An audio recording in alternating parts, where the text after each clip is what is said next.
Welcome to the Lincoln City Council meeting of September 19th, 2016. Let us all rise for the Pledge of Allegiance, followed by a moment of silent meditation.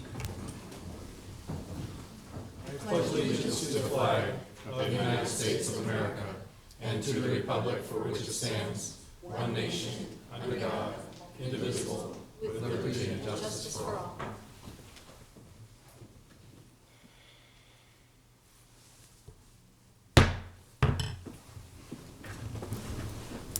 In accordance with LB 898, a copy of the Open Meetings Act is posted in the back of the chamber.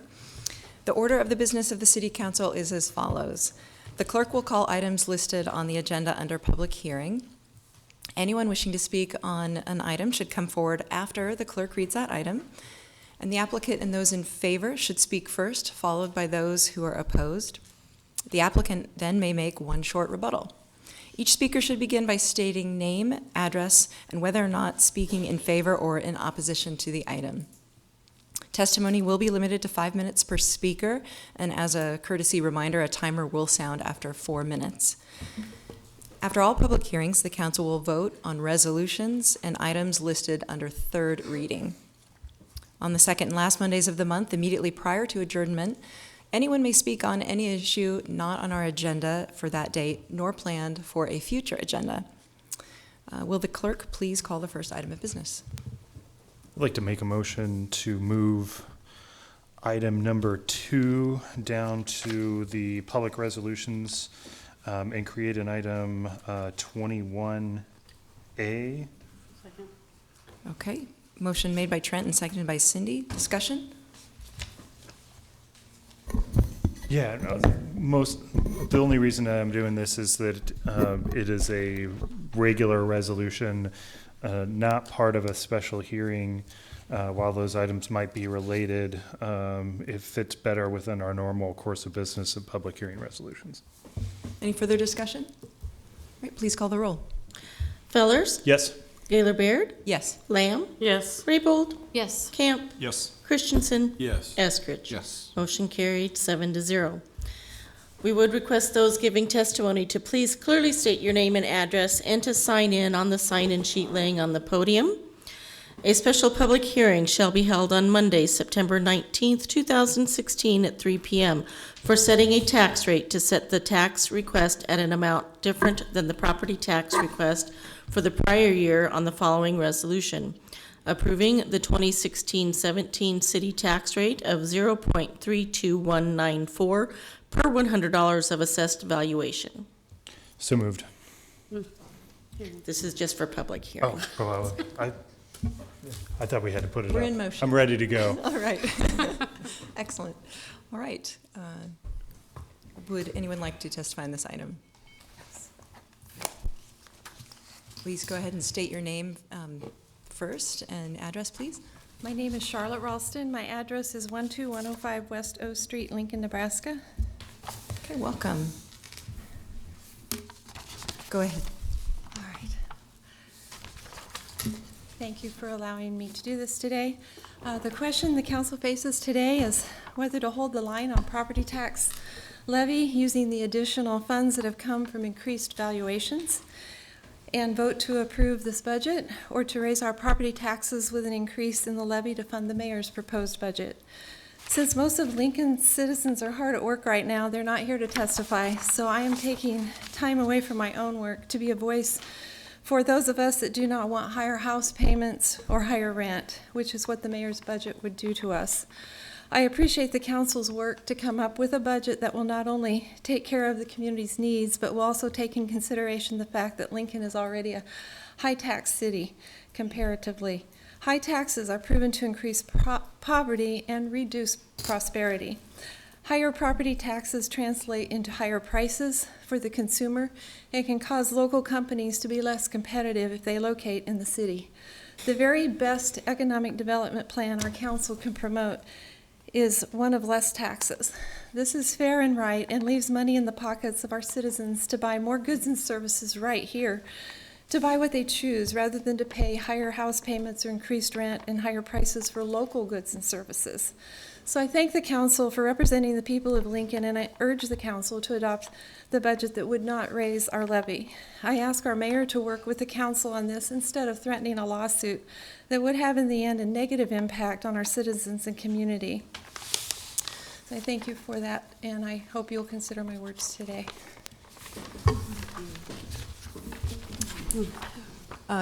Jane, do you have a question? Charlotte, I have a question for you. I think I'm going to ask this of every testifier, but were you aware that the city council had been working on a compromise that would have reduced the mayor's proposed increase by half? Is that something that you would have supported? Because of the increase in valuations was so good and the housing market is so hot right now, I think that will probably continue to be the case. And Lincoln is growing in the housing as far as the demand for new housing.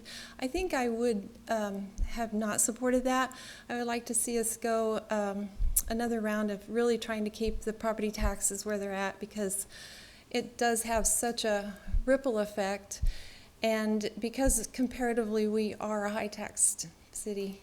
So, yeah, I wouldn't have probably agreed with a compromise at this point in time. Probably not at this point in time, but if there was an opportunity to have looked at a compromise versus the mayor's by reducing that increase in half, that is something that I think what I've heard many residents would have considered. Yeah, that's why you guys have the job of this, and I'm glad I'm not in your shoes. Thank you. Thank you. Thank you. Yes, Cindy. Thank you. Charlotte, I just want to thank you for coming and testifying today. Good job. Should go over here. Welcome. Can you just tell us your name and address, please? Karen Murphy, 1001 West Dillon Street in Lincoln. It's obvious. So, Charlotte had a great point about the increase in valuation. So, for example, in my particular case, we make $47,000 a year, and our taxes have gone up about $300 a month since 2010.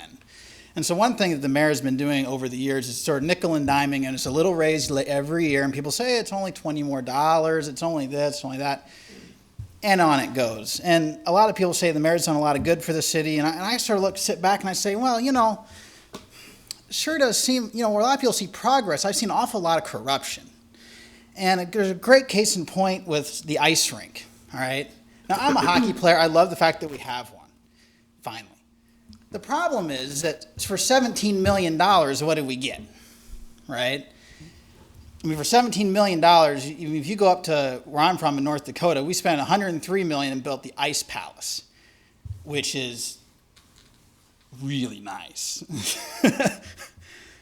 And we can build a double ice sheet for less than $20 million, and we got $17 million that can't even paint the locker rooms, and there's going to be mold in the concrete because it's not painted. So the problem I see is a lot of waste. And so the mayor always wants to be increasing the budget, got to spend more for this, got to spend more for roads. I mean, I'm from Grand Forks, North Dakota, and I tell you, we know a thing or two about snow removal. And, we have streets that are over 20 years old, and there's not one pothole, and they've never been fixed. Why? Because we understand how to plow properly. And so there's a lot of things like that. So why not send the plow guys up to North Dakota to be trained on how to do things more efficiently, so you're not spending all this money filling potholes only to have them every time it snows be brand new. But the most important problem that the city council is facing is the mayor right now is essentially 2 phantom votes. So there's 7 of you, and the mayor comes in and says, well, you guys don't have a supermajority to override my veto, therefore I'm going to have 2 phantom votes to create a majority, which is fundamentally opposed to, as I wrote, the spirit of the laws, which any of you who are lawyers should have read. And if you didn't, I would seriously question the law school you went to. And the problem is that taxing and budgeting needs to lie exclusively in the legislature. If the mayor can't get a majority of the city council to agree with him, then he needs to comply with the city council. His job is not to levy taxes or to create a budget unilaterally, which is essentially what he's done. And so what we have is, if we take him at his word that he has this power, that the default budget lies with the mayor's office, not with the city council, then we have a fundamental problem in the city charter, which would, of course, need to be amended so the city council will have default authority over budgeting and taxation, which is, as a legislature, you are the closest body to we the people versus the mayor's office, whose job is to execute the will of the city council. So that's where I see there's a fundamental problem in the foundation of the government, which is not in line with our foundation as a representative republic. We really have more of a parliamentary monarchy, where the monarch, the mayor in this case, has more authority than the city council, unless the city council can get a supermajority to override him. And so that's where I see a fundamental problem here, beyond the $25 or whatever it would be for me per year. So therein lies the fundamental issue. So, with that. Questions? John, then Jane. Out of curiosity, what's your background? I'm a PhD student in nutrition. You speak very well. Appreciate it. I just wanted to get your input on, your comments are correct. The city council has a lot of authority to establish the budget. We have a certain period of time to work together, to come up with an alternative and suggestions to the mayor's budget. So again, the question I wanted to ask you is, the compromise that we had talked about that wasn't considered is, would you feel better if we would have been able to reduce the mayor's increase in half, so that the annual increase for his proposal would have been about $17.50 for that property versus, I think the fundamental, $8.75. I think the fundamental problem that we have is one of two philosophical differences. The mayor is very much, if we want to use it in national politics perspective, he is a big government liberal, more government, more spending. And I think the city council, at least four of you, are more smaller government, more efficient government. And this is where I get into the waste, right? So I think the ultimate problem is the mayor needs to dig through and say, okay, how do we run the city more efficiently, right? Wouldn't it be, like, for the plowing is a great example. It would be a lot cheaper to send the guys to Fargo, which is a similarly sized city, and say, all right, you want to plow for the city of Lincoln, you need to go to Fargo and complete a certification of how to actually plow properly, so you don't tear up the streets all the time, so we're not having to fix all these potholes and spend money replacing streets. They want to plow for the city, they go do that, they come back. Now all of a sudden we're not spending all this extra money on road maintenance, which is very expensive, not to mention inconvenient. So I think there's a lot of things where they're more creative. Instead, there's a complete lack of creativity, I think, on the mayor's part. And when it comes to the compromises, it's, how do we run things more efficiently? And I think that is another one of these core issues. And there's where everything comes down to dollars and cents. It's always spend more, spend more, spend more. It should be spend smartly.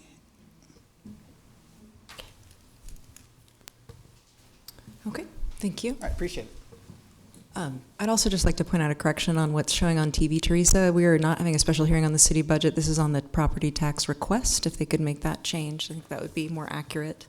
Thank you. All right, would anyone else like to testify on this item? Are you looking for opposition now? If there are no more people who'd like to speak in favor, those opposed may come forward. Wait just a moment. Ms. Kinsey, are you speaking in favor of this item, or? Okay. Thank you, ma'am. I hope I have this right. You are supporting the budget with no property tax increase, right? Is that the? Right now, we're having a public hearing on an item that approves a different tax rate than supports the mayor's budget. This is a tax rate that is lower than the amount needed to support the city budget. And that is, in other words, there's no property tax increase, correct? That is correct. May I clarify, the measure before us is not supporting the city budget. There is a city budget. I think this is what is in contest right now. We have two different mill levies before us. One would support what the mayor proposed, one would support what this council adopted. And I think that's what needs to be clarified. And the one we're talking about right now is no tax levy increase supporting what the council has passed. Jeff, could you please come up?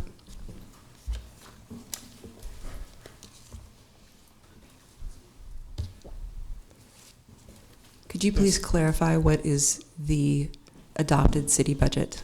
I think that's what's in question.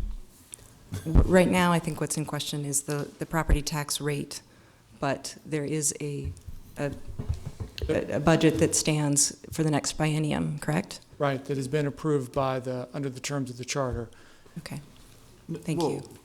That is what may be looked at by the courts. That is, there's a difference of opinion on that. You may opine to that, but Yes. there are others who disagree. And so I think it's a misnomer at this point, because there's two different readings by a lot of people, that what we have before us is what the mayor proposed and what the city council approved by 4 members as stated in the city charter. And the mayor doesn't I have have to a agree. point of order. None of this is germane to the item at hand. We're talking about a levy, setting the levy. This levy we're talking about right now does not increase the levy.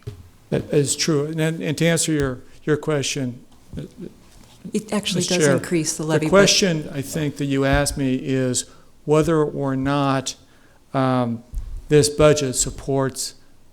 tax levy supports the budget that was adopted.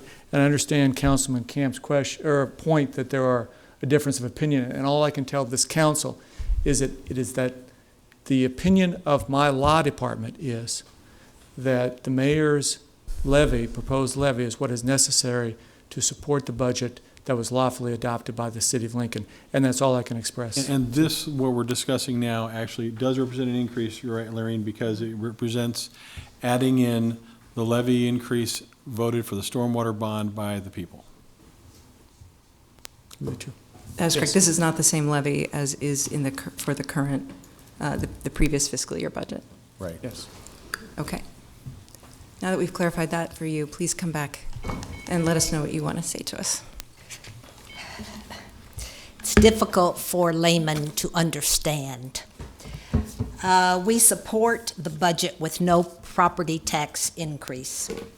The mayor says the increase is needed because Lincoln needs to continue to be on the move.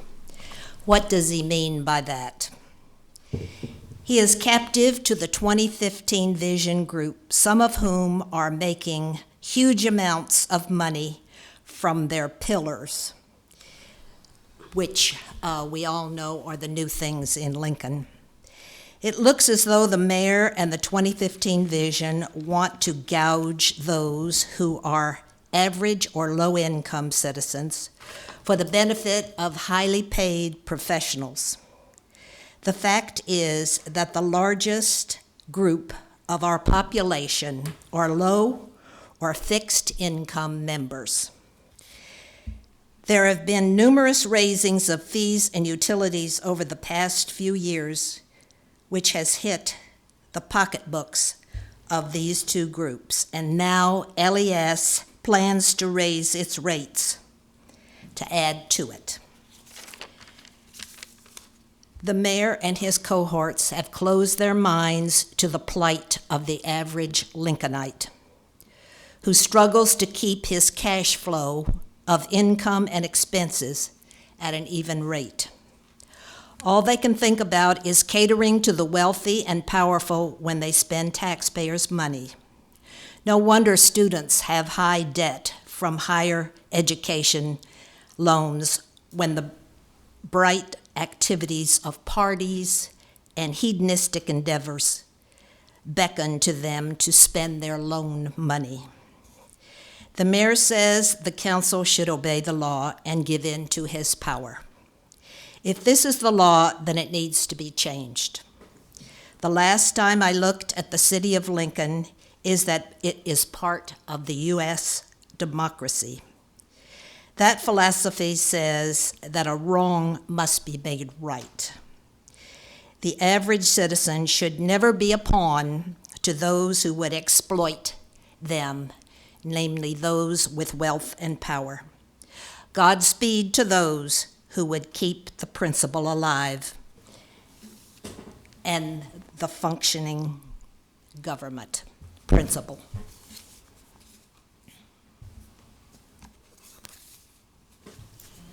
Thank you very much. Next testifier. Okay.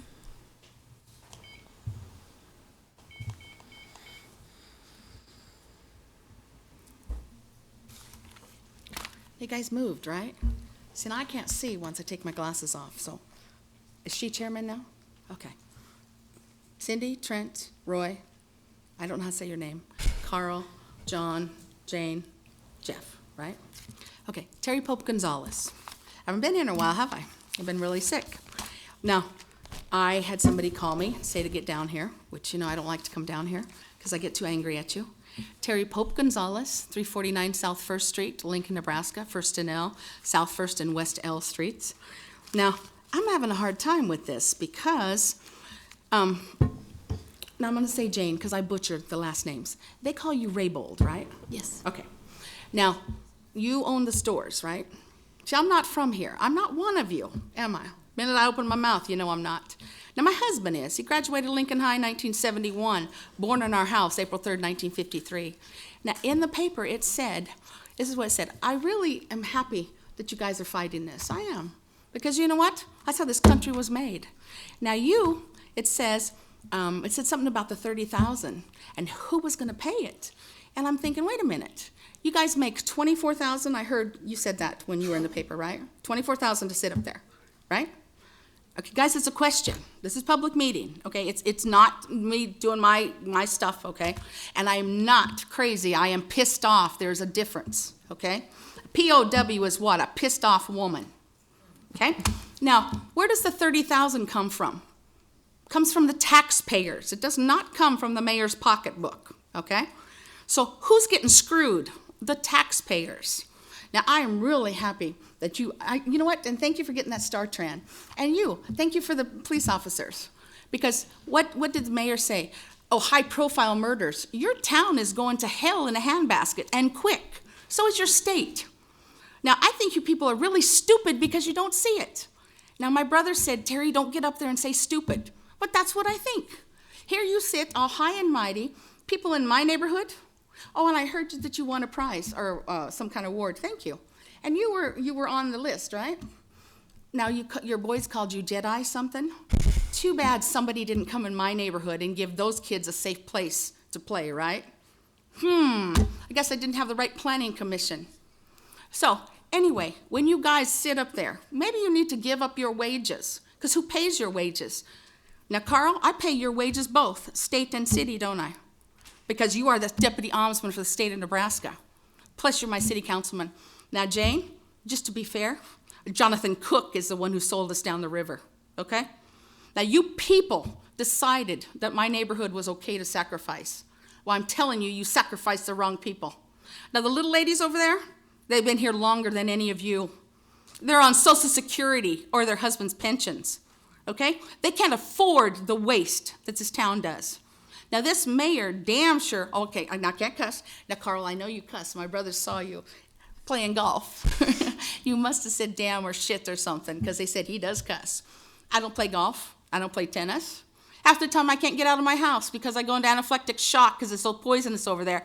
Jeff's even been in my kitchen. So here, Jeff, isn't this conflict of interest that you got to pick the attorneys? I thought you were afraid of Rumbold Ludke, or is that just Brian Cruz? Now, Jeff used to be my attorney until he decided, now I'm not going to say what I want to say, until he decided to play nice with the mayor instead of play nice with me. You owe Stephanie Hump some money. Now, I don't like to be up here because you guys make me too mad. I have lost my glasses, so these are actually prescription glasses. Please don't let me lose them because then I really can't see. So anyway, I don't like you guys wasting things. I really don't. What you guys need to start doing is pretend that the people that you are working for is your family, okay? And Trent, you know what? Thank you for about the water, but what are you gonna do when the water's contaminated like it was in Detroit? What are you gonna drink then? I got a baby brother. He's trained to drink his own urine. He doesn't like it hot. He has to have ice cubes with it. How come? He's a United States Marine sniper, okay? So think about it, guys. Because you know what? There's too much waste. And I'm actually done, and I'm actually leaving. I'm gonna put my glasses back on so I can see you guys. I didn't cuss, too bad, right? Right? Lancaster County Commissioners, I said the F word 16 times in 5 minutes. My aunt told me that. She got killed August 1st by a meth head in Goodland, Kansas. So I'm not very happy with you people right now, okay? Because I don't like what you've done to my neighborhood. Oh, we got questions? Why don't you ask me where I'm from? I speak nicely. Come on, John, ask me. Where are you from? I'm vice president of a big company in Denver. Great. I believe we have someone else who'd like to testify on this item. Please come forward and state your name and address for us. Thank you. I did sign in over there when I was up Great. earlier. Thank you. My name is Carolyn Eberly. I live at 7201 Candle Tree Lane, apartment 73. I'm in John Camp's district, and I do watch city council meetings. Now, my presentation may be a little different. I am opposed to the levy that the city council to reduce the taxes that doesn't fully fund the mayor's budget. And that's why I am here. However, I do appreciate the time that each of you do give to the city, and I recognize that we have different political views. However, when you walk through that door over there, you're all nonpartisan. And I want you to think like that and work like that. I do watch city council meetings because I'm also retired and living on a fixed income. But I like politics. So I see what you do and some of the things you have to wrestle with, and I appreciate that. I really believe you put forth an effort to do the best you can for the city of Lincoln. I moved here 52 years ago, and I call it home. What I have seen is things that have happened in the city of Lincoln. Used to drive in on West O Street, and it was a dump. It's now nice. North 48th Street. When I drive around, I see improvements in Lincoln. I don't like dodging orange cones very well either, but I'm so happy to see the potholes being fixed. There's only so much money to go around, and thinking of Fargo, there's a difference in climate that's going to make some difference here. I remember one time when I went to the MCRD in San Diego. We were with a group from Minnesota, and we went out to Pendleton, and they were worried about how we'd withstand the heat, and the major said, "Don't worry about the people from Nebraska, they can go through anything," which I thought was very humorous. Now, I've liked what I've seen happening in Lincoln, and what I've seen happening is a lot of development and bringing businesses and industry into Lincoln, trying to continue to develop things to build our economy, and I think it's great. I don't have anything against the people who have worked hard to try and make Lincoln better. I actually appreciate that. There's things I can do, there are things I can't do.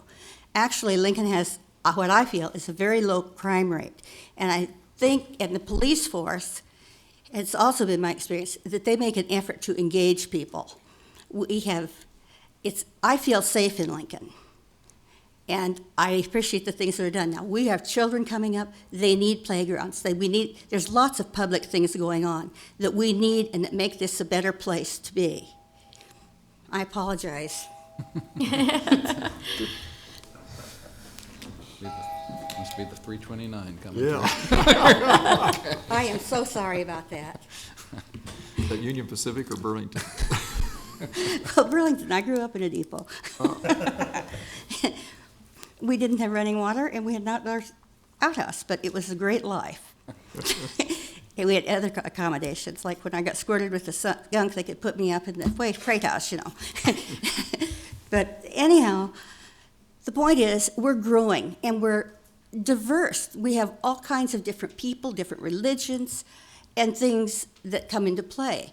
When I worked for CIS, I happened to have, as one of my cubby buddies that I worked with, was a young Vietnamese man. Now, I'm from the Vietnam era, and that was one of the best things that ever happened to me. These people that come in and become naturalized citizens are good, good people. And I think we just need to give them a chance. They come from a lot of different religions and lots of different places, but they're wonderful. I think the mayor's budget and the mill levy to support it should be approved. And what I think you also should do is you can evaluate if the city charter needs to be amended. I don't think we should be spending extra money and dragging this out and becoming contentious over this issue. I think we can all work together. The thing I dread more than anything is to develop the Washington, D.C. mentality of do nothing and frustration. We can do a whole lot better than that. And I actually think that's what you should do. Don't appropriate the $38,000, approve the mill levy to support the mayor's budget, and then continue to work with the mayor's office to find places where monies can be moved around or where money can be held in reserve and possibly lower the mill levy. But I'm saying you're doing a good job. The mayor's doing a good job. When I heard about department heads and how they move around, listening to some budget talks, my experience has been that you have very committed individuals in department heads who prepare these budgets. I'm sorry, ma'am, you've reached your 5-minute limit. Okay, I apologize for that. Thank you. Thank you. Thank you. Now, if you just vote the right way, I'll be really happy. We're going to vote the right way. Would anyone else like to speak to this item? Okay. Do we have any staff questions from council? All right, then how about discussion? You got to move item 1 first. I'll move item 1. Okay. Second. Moved by Trent and seconded by Roy. Actually, item 1 was introduced by Eskridge. I guess I'll move item 1. So moved. Trent can second it. I'll second it. Seconded by Trent. Discussion. So explain exactly what a yes and a no vote does. Yes passes this levy. Jeff, why don't you come up and just make this official for us as our attorney would.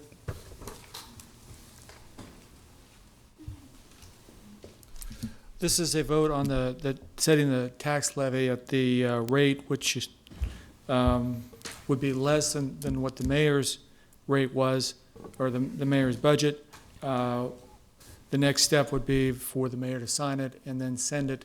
The next step, of course, being to go to the county board, which has to adopt the levies not only for the county, but also for all the subdivisions within the county, including the city. And are there other questions for Jeff? Can you help us understand the implications of successful passage of this item or the failure of this item? Well, that may be a question that Steve Hubka would be more capable of answering, but as I understand it, if this levy was adopted and eventually became the levy for the city, then there would not be enough tax revenue to support the city budget, and so in essence what would happen is the administration of the city would have to make cuts, almost $2 million in cuts. But that would be at the discretion of the administration. And because it's been made perfectly public, can you explain what next steps would happen should this pass in terms of action against the council? Well, the opinion that was shared from the law department to this council was that if a tax levy was adopted that did not support the mayor's budget, in this case the mayor's budget, the budget that was adopted under the charter, then the mayor's office would have the option of filing for a writ of mandamus to bring an action against this council, to have a court order to order this council to adopt a higher levy. That would be, of course, in the court's hands, and as I think everyone is aware of, I've appointed counsel to represent the administration as well as this council if that becomes necessary due to the council's actions today. Okay. Thank you. John? Well, and just before we vote, I guess I'd make the comment that, as Mr. Kirkpatrick just said, and Ms. Everly, if we pass this levy, yes, it'll be approximately $2 million less than what the mayor had asked for. But as Ms. Everly said, the mayor has, and I mentioned this a week or two ago, has authority once we pass the budget to basically utilize that $185 million as he so chooses with any in particular department. If he wants to go from one department to another, he does need the council approval, but there's a lot of discretion there on the mayor's part. So assuming this levy is passed, I hope the mayor will choose to live with that and make appropriate fiscal decisions that are in the benefit of the citizens. It's totally up to the mayor if he wants to bring this lawsuit, but I think we've got a responsible opportunity here for him to show his fiscal responsibility. Other comments before we vote on this item? Jane? Well, I do have some concerns, and I think I share the concerns of a lot of the constituents that I've heard from. I have to tell you, I was disheartened to read some of the editorials in the paper talking about the mayor and the mayor's control and his oversight and his overstepping his authority.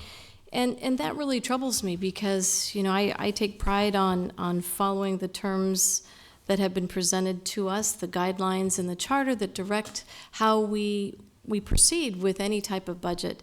And I felt that some of the comments that were presented from the folks that wrote in the editorials were just misinformed, or they had been given misinformation.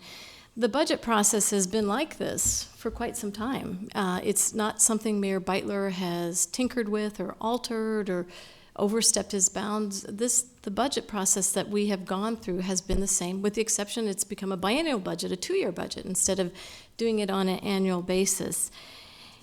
And I do take pride that we work with the charter, and the charter has been very clear. And also I take pride in the advice that has been given to us by our city attorneys and our former city attorneys when they direct us. And when we have questions or those gray areas, we really listen to them and ask their legal interpretation on how to proceed when we are faced with challenging issues. And their direction has been, certainly with our city attorney Jeff Kirkpatrick and his team, as well as a former city attorney who just happened to be a Nebraska Chief Justice prior to him becoming a city attorney, in guiding us on what our obligations are. I think there has been some confusion as I hear from some of the testifiers. The budget is done. The budget has been done.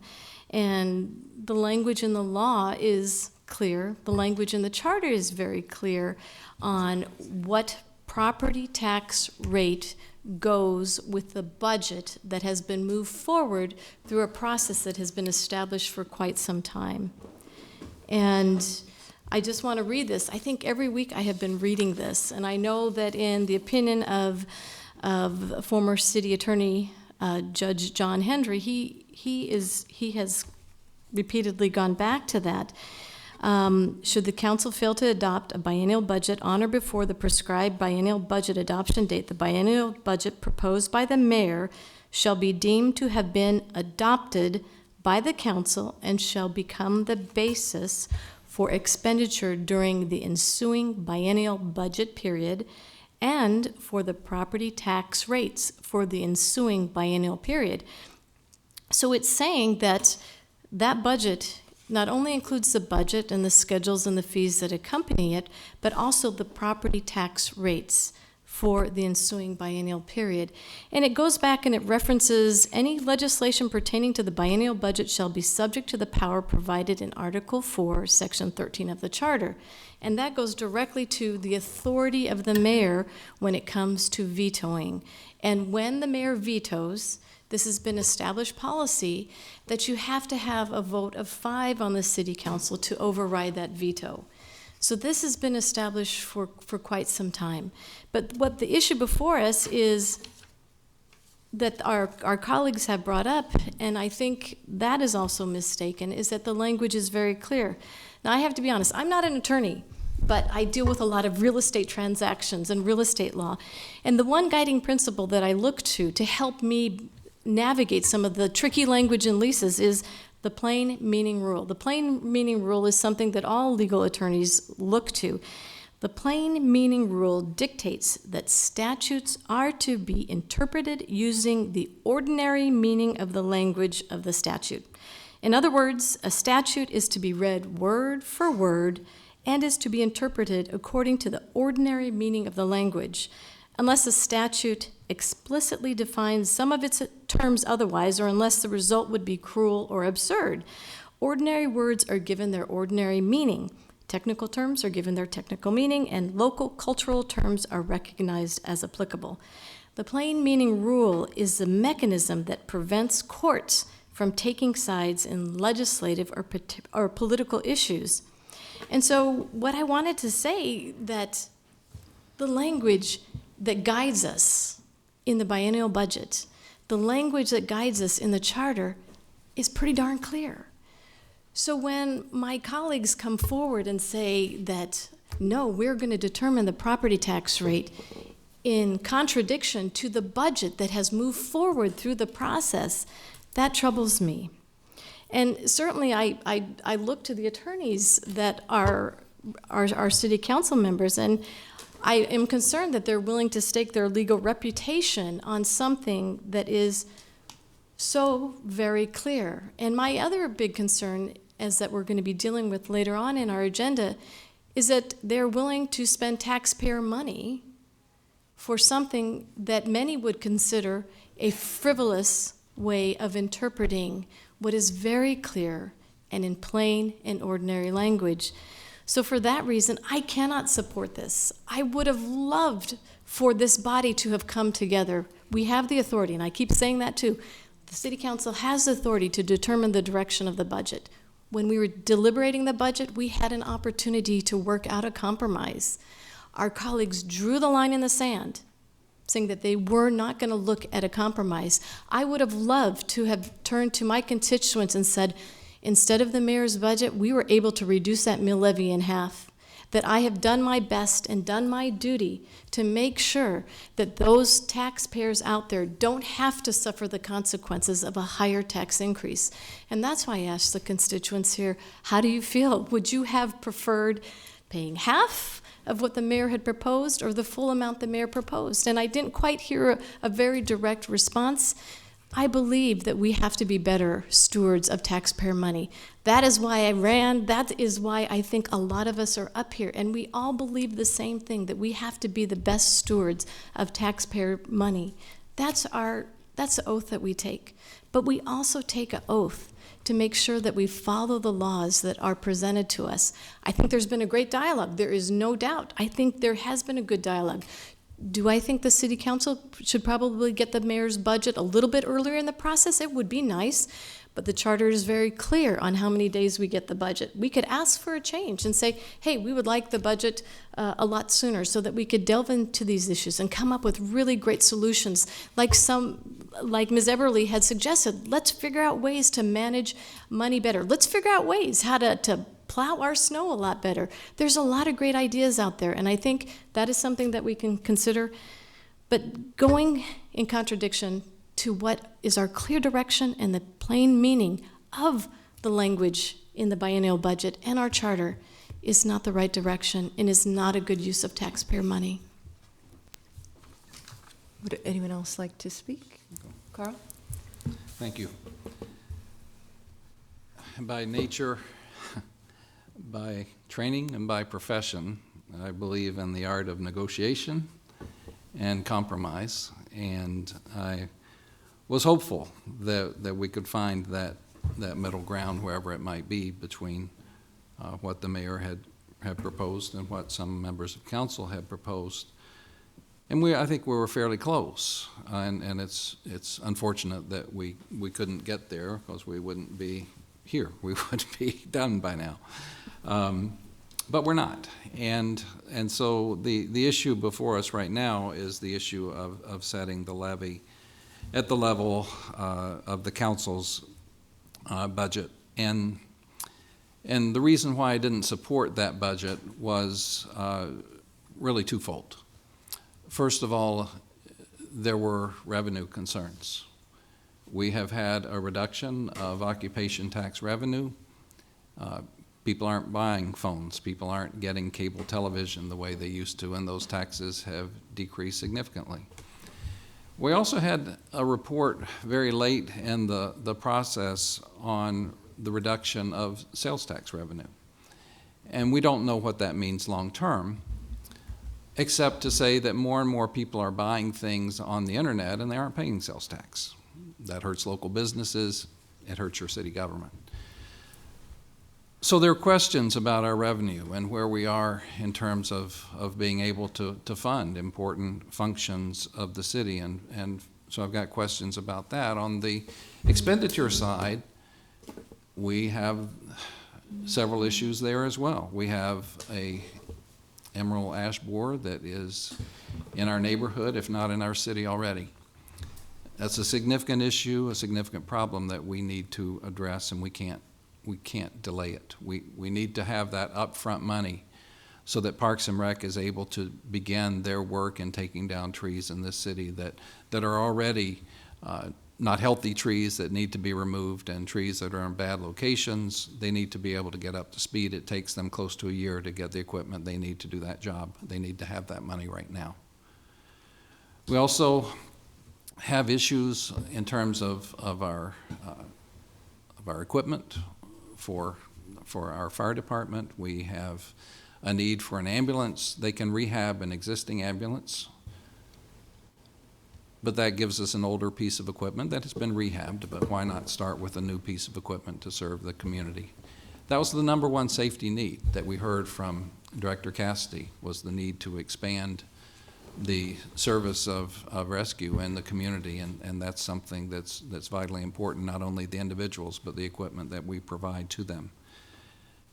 And so with those concerns, both on the revenue side and on the expenditure side, for that reason, I cannot support this levy, because I don't think it is responsible in terms of what I think we need to get done in the community.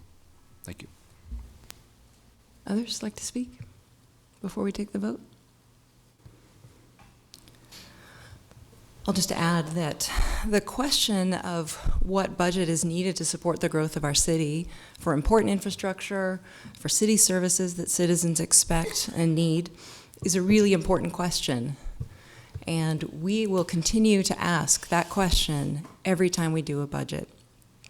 It's an important question, and reasonable people can agree and disagree about what size the budget should be.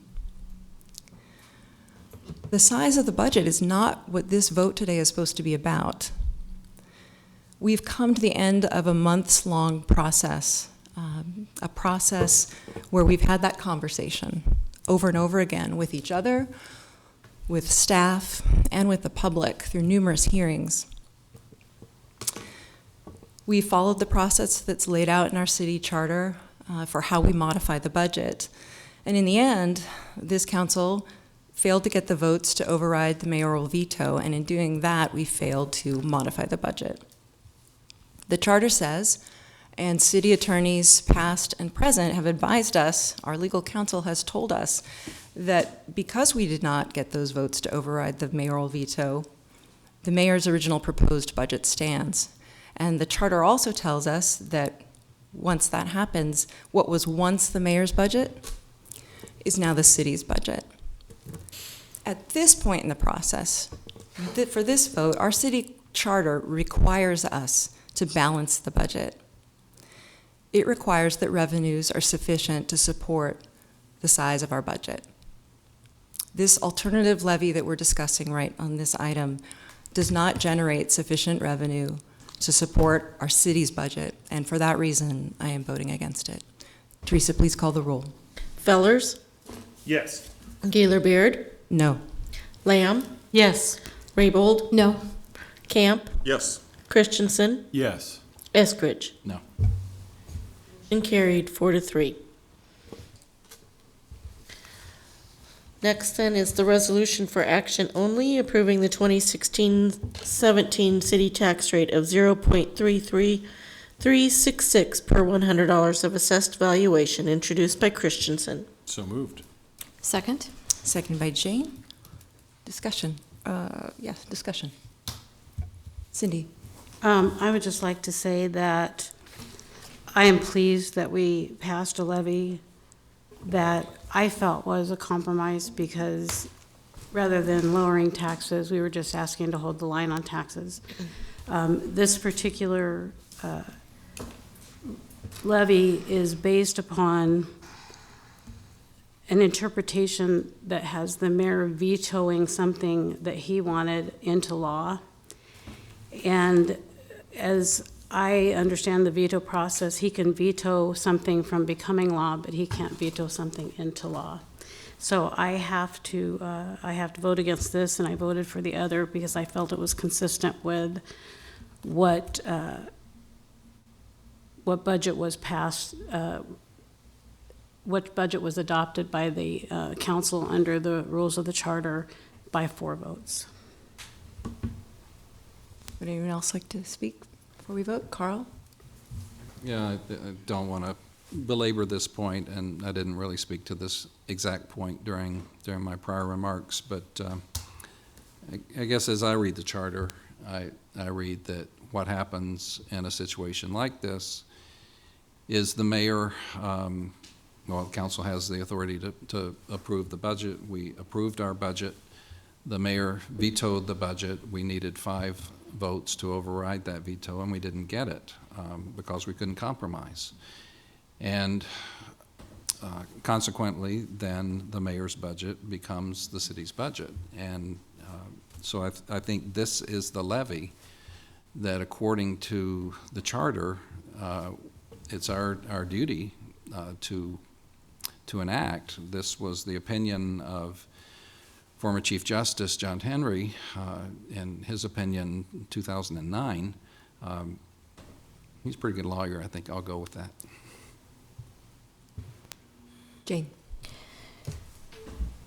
We have an obligation to support this property tax levy because the biennial budget guidelines tell us that, the charter tells us that. To not do that is not doing our ministerial duty. We've taken an oath. We've swore an oath when we take on this task of being your city council member to abide by the laws of the city. And by failing to do so, we are not supporting the budget that is the city's budget, and by not doing our duty.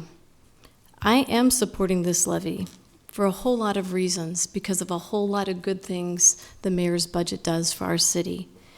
And I think it's important to review all the great accolades that the city of Lincoln has garnered. And we get these accolades not because we have clamped down on investing in our city. It's because we have doubled down on investing more in our city by creating more jobs, by creating more opportunities for people to get a great education in our public schools.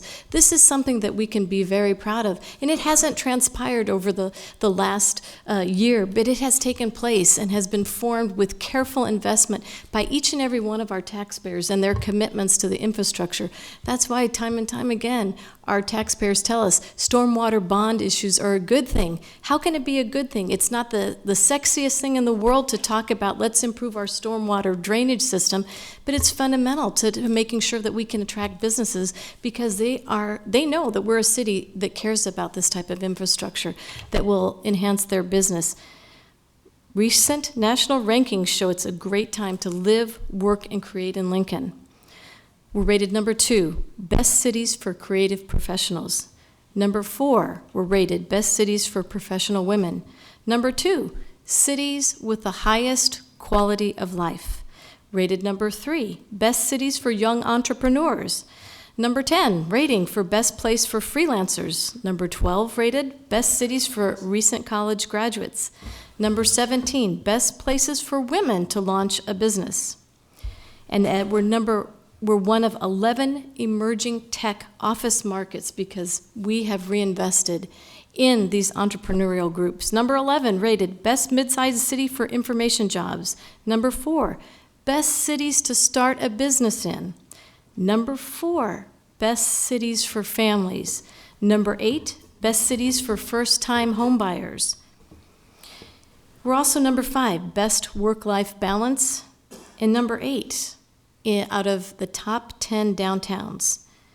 And lastly, we're one of the 10 most beautiful cities in the United States. The mayor's budget includes funding to address the Emerald Ash Borer issue. That's fundamental to creating a beautiful canopy for an amazing city that we have. I have to thank the mayor, and I will support the property tax rate levy that is included in the city budget. It's our obligation, it's our duty, and it's the right thing to do. Anyone else? Just add that, as I stated earlier, our charter requires us to balance the budget. This levy supports what is now our city's budget, and for that reason, I will support it. Please call the roll. Fellers, No. Gaylor Baird, Yes. Lamb, No. Raybold, Yes. Camp, No. Christensen, No. Eskridge. Yes. Motion lost, 3-4. Next then are our public hearing consent agenda, items 4 through 14. Okay. Do we have any discussion on these items? Would anyone like to speak to any of these items? All right, seeing none, Right? please call the roll. If not, we can vote on these items. Items 4 and 5 were introduced by Eskridge. So moved. Second. Moved by Carl, seconded by Roy. Any discussion? Please call the roll. Fellers, Yes. Gaylor Baird, Yes. Lamb, Yes. Raybold, Yes. Camp, Yes. Christensen, Yes. Eskridge. Yes. Motion carried, 7-0. 9 through 12 were introduced by Fellers. So moved. You get a second? I guess not. Second. Okay. Moved by Trenton, seconded by Roy. Discussion? All right, please call the roll. Yes.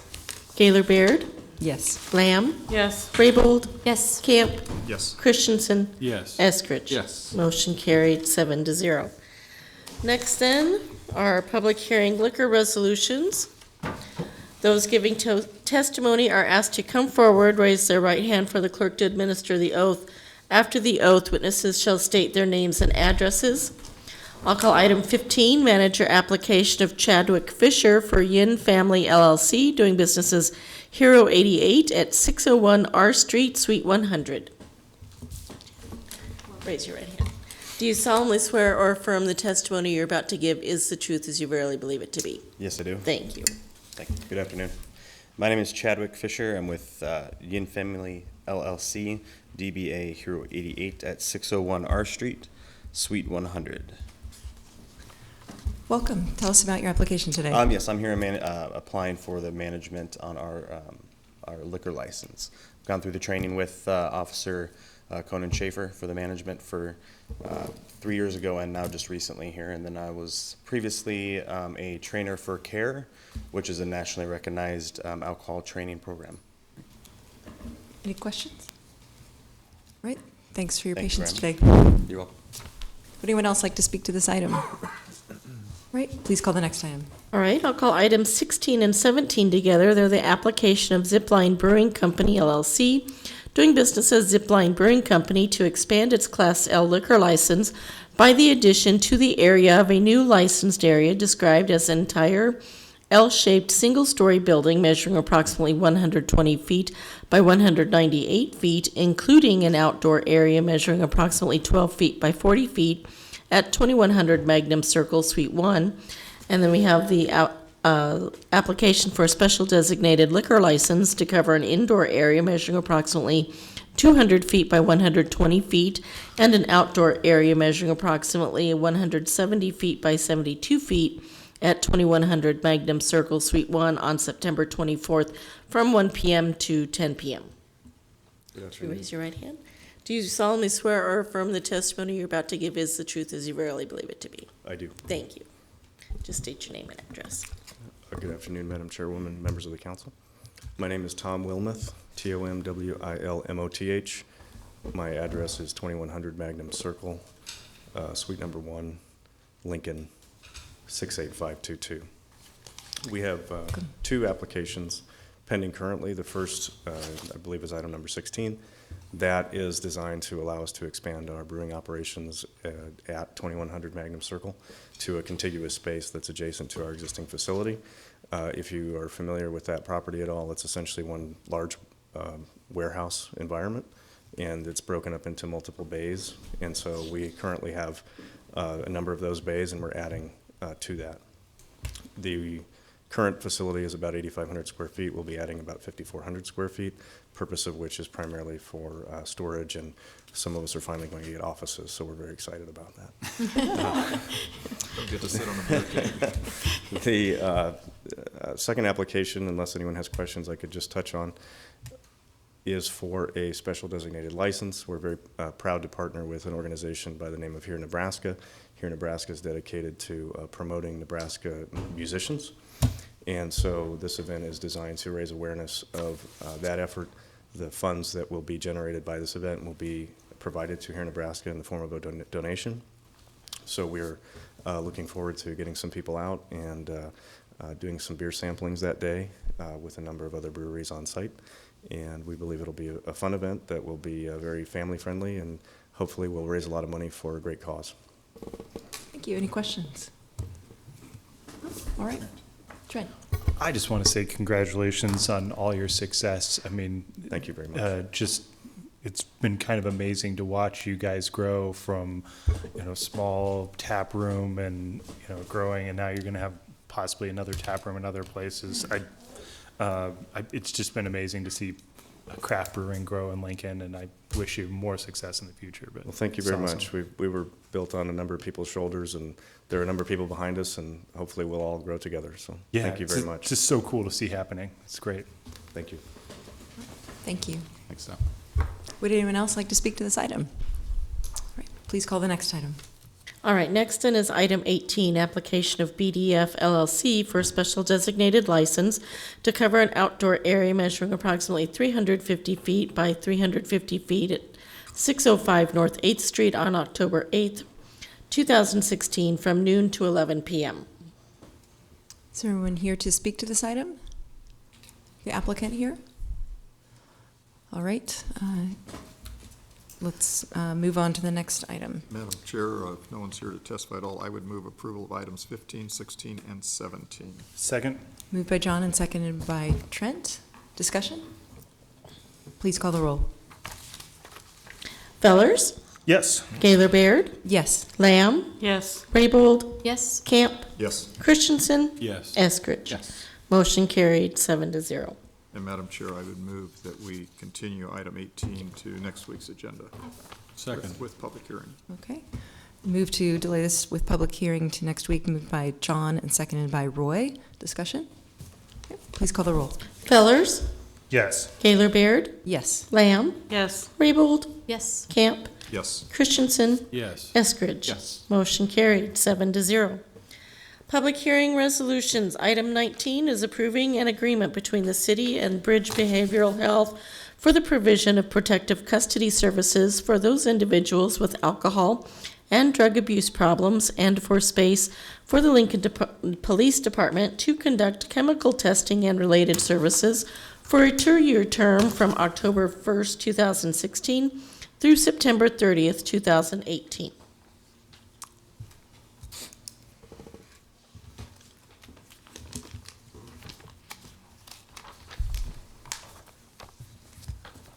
Could you please state your name and address for us while you present it? My name is Phil Tegler. I'm the Executive Director of the Bridge Behavioral Health, 721 K Street here in Lincoln. Welcome, Mr. Tegler. Thank you. Could you tell us a little bit about your application? We have in front of you for consideration a contract for continuing services of civil protective custody between our organization and the city of Lincoln. The contract is both for the provision of services. The city also uses space within our building to conduct testing that they use to determine if someone that they come upon by law enforcement is impaired, in danger to themselves or someone else. And so the contract really covers both functions. We have provided civil protective custody for the city, I believe, since 1985. This is a 2-year contract that takes provision of those services from October 1st of this year for the coming 2-year period. Last year we served about 3,900 individuals that in our civil protective custody unit, all brought by law enforcement because of concerns on the part of law enforcement about those individuals being in danger to themselves or someone else. because of their level of impairment. This is a service that we've offered. It fits within the mission of our agency. It's a way that we can provide value to the community by helping those individuals be safe during their emergency detoxification and hopefully find at least a way to look at their ongoing chemical use in a way that might be more valuable for them moving forward. Any questions? Carl? Yes. Thanks, Phil, for being here and for the work you do. If my math is right, which is questionable right now, 31 years you've been doing this for the city. That's correct. So tell me about this last Saturday. Just give us a little snippet in time of what you did last Saturday. Carl, last Saturday, our Civil Protective Custody Unit admitted just nearly 90 admissions between midnight Friday and noon on Sunday. We do several things. We take those admissions that are identified by law enforcement in the course of them conducting their business in the community. We also help support admissions that are directed to us by law enforcement in and around the football stadium, persons that they come in contact with that they're concerned about their level of impairment, all done within state statute. And so really the intent is to be a resource for those individuals. And the work most weekends that are active weekends for the community is really to try to match our staffing and the services that we provide with the ebb and flow of the activities of the weekend. And last weekend was no different. It was a slow period for us up until perhaps noon of that day. And then as the weather was nice and the energy around that event in the community became more apparent, then our efforts picked up, and we were busy through the day and through the evening. And then the next morning, it's really more about safe discharging of individuals that are with us, trying to help them identify the resources they need to move forward after their stay with us, making sure they're safe in terms of who they might leave with and that they have their belongings. For some that have lost belongings during their, before they came to us, making sure they have shoes or socks or clothing as they might need to go back out in public, those kinds of things. Okay. So you have those individuals that it's kind of like safekeeping in a sense. That's just correct. They're not in a position to make good decisions about their safety. But you also have a group that are severely intoxicated and actually need some medical oversight. Can you talk just a little bit about them too? Well, we have a nurse on duty 24 hours a day. We have a nurse in the building at all times. Often that emergency withdrawal is really that. It's emergency detoxification, and so it's really important that we do two things, that we have medical staff available to try to assess their medical condition, determine if it's a condition that we can manage. If not, what are the resources in the community have to be involved on an emergency basis. And if they stay with us, to make sure that that nurse helps observe their withdrawal and that it's done in a safe manner. We also have staff on duty that are continually checking on those individuals, making sure that they are comfortable as we can make them, that they are they don't identify any safety risks. They're offering water, they're offering some sustenance if they can. Again, it's emergency withdrawal. We understand that. Depending on the age of the individual, the level of intoxication, it can be an issue that could become critical in their care. And so the staff in that unit are really focused on safe detoxification, being aware of all the potential consequences and addressing them as they arise. Okay. And then beyond that, you also have individuals that may need some longer term care, and is that a service that you're able to provide? It is, Carl. We are unique in this community. We are actually a 68-bed facility, so we have a whole continuum of services really designed to take a person where they're at in terms of their need for services like ours and use any point in that continuum as a place to begin to provide services. What's critical about civil protective custody, both for the clients that we serve in the community, is that it's often that first place to start, perhaps not one anyone intended to be there, but frankly our staff are good about taking that episode and using that as a place to at least begin a conversation with that person about whether there's a need to or interest in or both about moving that process forward. The other value is the fact that the statute says that admission is not part of a public record. So that person doesn't come back through the court system, they're not in jail, there's no additional burden on the community to provide care for them other than that we're able to do. And so we see that as a value both for the person that we serve and the community, and yet on behalf of the community, it's a way to have a conversation with someone about an intervention. This is a situation no one plans on typically, and so how do we use that as a way to at least start a conversation about what we might do to provide help for that person as they go forward? Great. Thank you, Phil. Thank you very much. Jane? Well, Phil, I just want to say thank you. I think Carl's right on his math about 31 years of service to our community in safeguarding these individuals from doing harm to themselves and doing harm to other people. But also I look on it with law enforcement. I can't imagine law enforcement having to be burdened with taking care of these individuals when you're so well equipped and helping them get on a pathway, hopefully, to sobriety. But on the other side, on the monetary side, as a county commissioner, these people would be in our county jail. They would be in the county jail probably 3 days. And so I just did a quick math about the $3,900 that you've had through your door this last year, $95 a day in the county jail. Most likely you'd be locked up on a weekend, so you'd have to wait till Monday for an arraignment, so that's about 3 days. So that's, 370,500 times 3 days is a little over $1 million. So, I mean, the cost savings to our taxpayers are enormous, and I think as a city, we are so fortunate to have this type of service that helps people, helps law enforcement, and really helps our taxpayers without getting these people into our county jails. And really, that's not the place for them. They need to be in a place like your facility where they can get the help they need. We would So agree. Thank you we're very much. in gratitude. Thank you. Any other questions? Trent? Would they really reach the county jail? Because, I mean, Oh, yeah. there's no public intoxication statute. So if they just went to the county jail, there would be no criminal complaint against them. I think it would depend on the behavior that got them to the attention of law enforcement in the first place. So that's certainly a possibility. It's the enforcement officer's judgment as to what the next steps might be. Okay, thank you. Oftentimes, intoxicated people do things that they shouldn't be doing in public. We saw a little bit of that this weekend. We That's also right. saw. You saw it. We also saw people that just needed someone to care for them while they were intoxicated, which wouldn't mean a criminal complaint, but. Okay, Thank you. thank you. Would anyone else like to speak to this item? All right, seeing none, please call the next item. All right, next is item 20, accepting the report of new and pending claims against the city and approving disposition of claims set forth for the period of August 16 through 31st, 2016.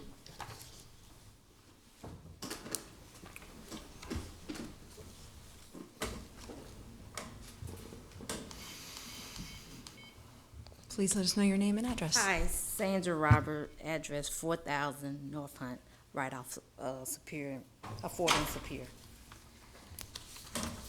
I'm here, I'm kind of nervous because I ain't never have to go through this.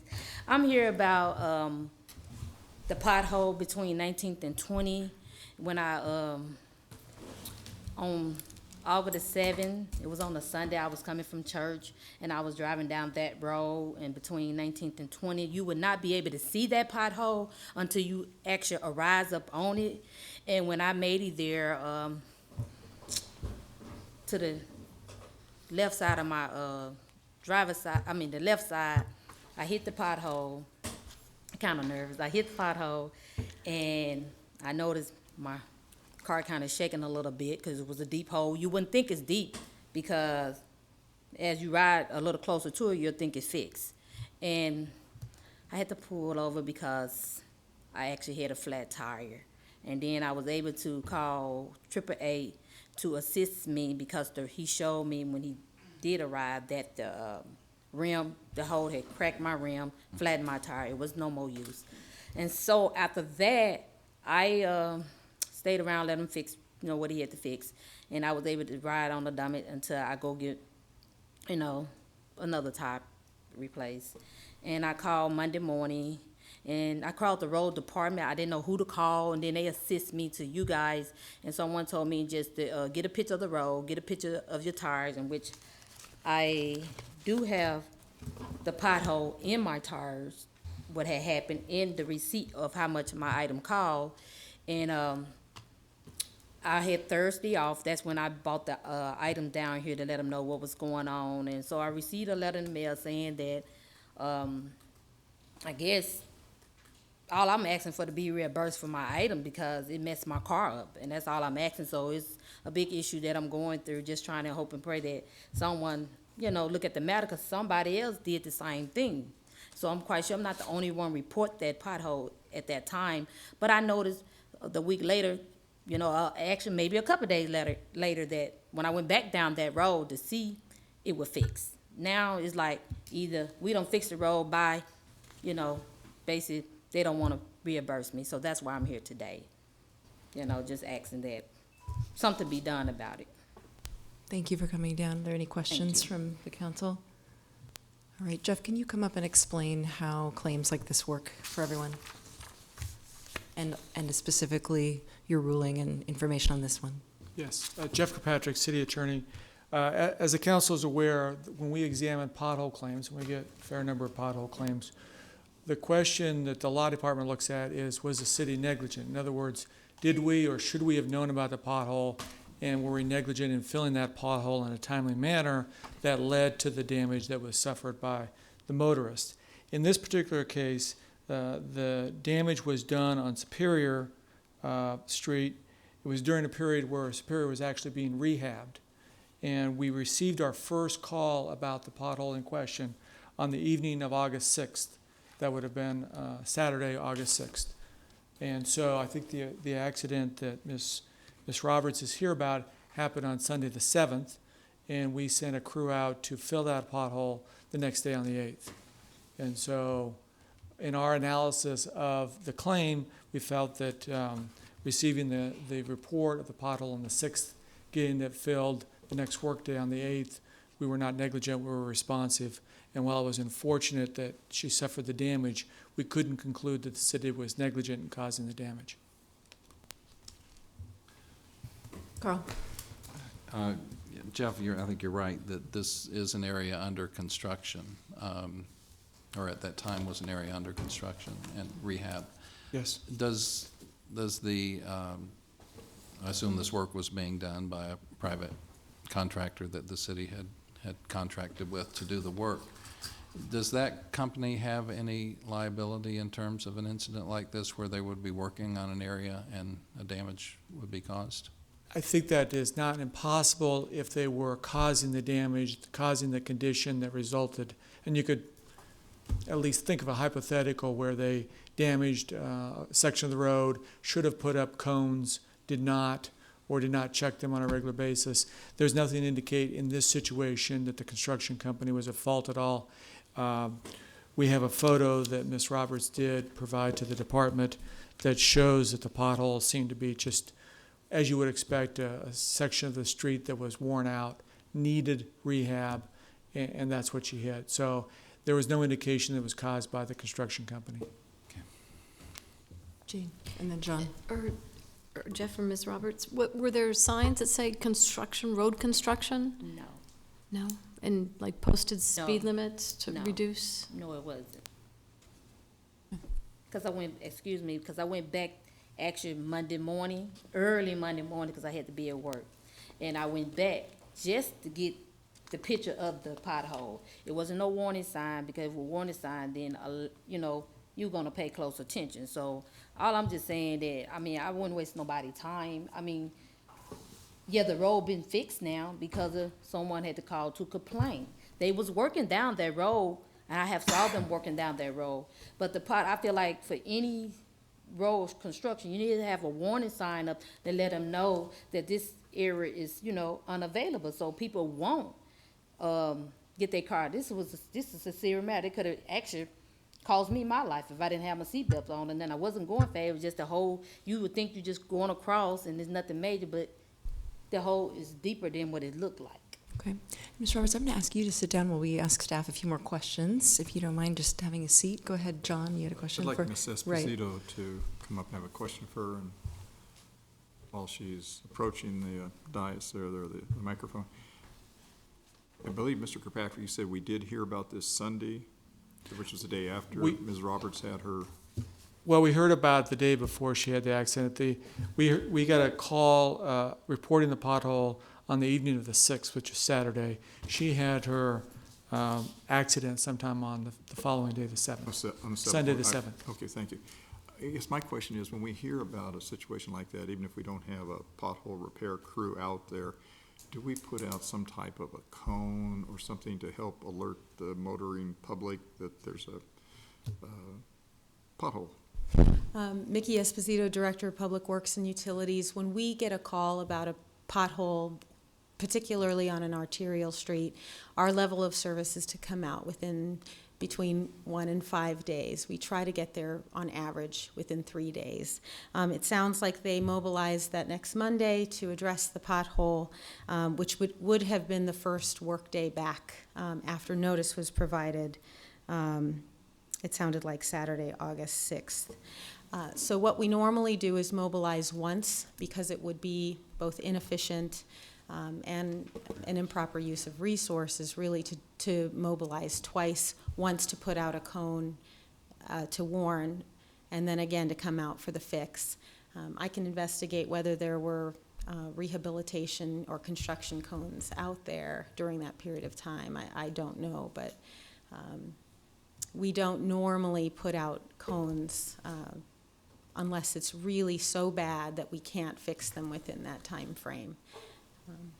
But I think my question goes to where we get notice, and I appreciate the fact mobilizing and so forth, and that the normal work days you have that, but it would seem like with the city resources that even if, I don't know how the hotline works, but if somehow, if there is an on-call or somebody on duty over the weekend, that he or she could put a cone out, or perhaps it obviously apparently wasn't done here, but perhaps in the future you could visit with the police department because they're out all over the city. Maybe they carry a couple of cones in a trunk, so that somehow we try and reach out and protect the motoring public, because $1,100 is a lot to swallow, and I understand our policy of doing it within that 1 to 5 days. But I'm just trying to be proactive here so that we can help citizens avoid any complication, especially where we have notice, and in this case we had time before. I think, well, and I would just say, with the notice coming in on a Saturday without the crews in hand, we wouldn't have been able to in place a cone anyway. But again, it comes back to level of service. We feel we're pretty responsive when those calls come in, and we do our best to get out there, particularly on arterials, very quickly. We had a day turnaround here. In this case, when crews were there on Monday, and that's usually our practice. No, and I'm not disputing your practice, I guess, but was someone on duty that would a human being have received that call and that Well, report? I can check. I don't know the particular facts of this matter and how the call came in and how our crews received the information. So I'd have to do a little investigating along with Jeff here. Is there anyone on your public works staff that's monitoring inquiries, even though they're not out? Of course, and we have an asset management program where when calls are coming in, and we have, we deploy work orders when those calls for service and those requests for service come in, absolutely. Well, I guess I would just ask for the benefit of the citizens that if you've got that even though it can't be repaired immediately, that you see if there's another city resource. And I guess police department comes to mind because they're there 24 hours. I don't necessarily want to bother the fire department because they're in a different situation on emergency calls. But if somehow throw a couple extra cones in the trunk of police cars and see if they couldn't help do something that, stick it in the pothole to help our citizens on a weekend. Because I recognize you can't replace them typically, and it's not, anyway, I just think that would be a good step that we as a city could do for our citizens. So I appreciate if you look at that. Jane. Mickey, I have a question. Was the work being performed by someone that the city of Lincoln contracted with? More than likely, we had some rehabilitation work scheduled during that time frame along that stretch on Superior, but I can confirm that for Okay. sure. Because More I- investigation. I would be concerned that it is the duty of that contractor to leave their job site in a clean, safe, and orderly fashion. So if I would turn to them, I think Carla was going down that road, that they have a duty to make sure that the job site, once they left it for the weekend, was safe. And that if there was this pothole, that they should have coned it, or had a sign bump, or something to that effect that would have alerted the general public. And I don't know if that's the language in their duties and responsibilities in their scope of work or not, but I think that would be helpful, because that concerns me, leaving a situation like that. Okay. And certainly part of the contract would be to follow all rules and regulations inside the contract. So, but I can check on and confirm whether it was a private contractor and what kind of mechanisms were in place for traffic control. Jeff, one last question for you. You know, we have the reasonable sort of notification language that you've shared with us. Is that can you put that against a timeline for us? Is it 5 days? I think 5 days is kind of what we regard as our outside. The policy is we fix them within 1 to 5 days. Very seldom do we see where we get notice and it takes us 5 days to fix a pothole. I'm trying to remember if I've ever appeared before this body and said, we got notice and it was 5 days before we got it fixed. It's possible.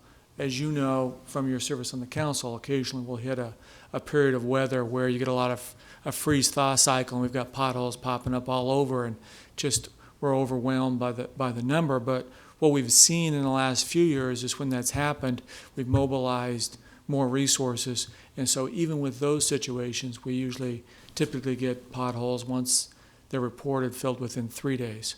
So 5, I think, is reasonable, but 5 is on the outside because we make it such a priority. Thank you. Would anyone else like to speak to a claim? John. I would ask Mr. Kirkpatrick to address the Harder and McFarland denials, just to give us an update, because I know several of us had some correspondence, and this went on, it was held over for a while, and just to update us on how the status came to final denial again. Sure. There were actually, I believe there were 5 claims on your list today having to do with the storm that was last May.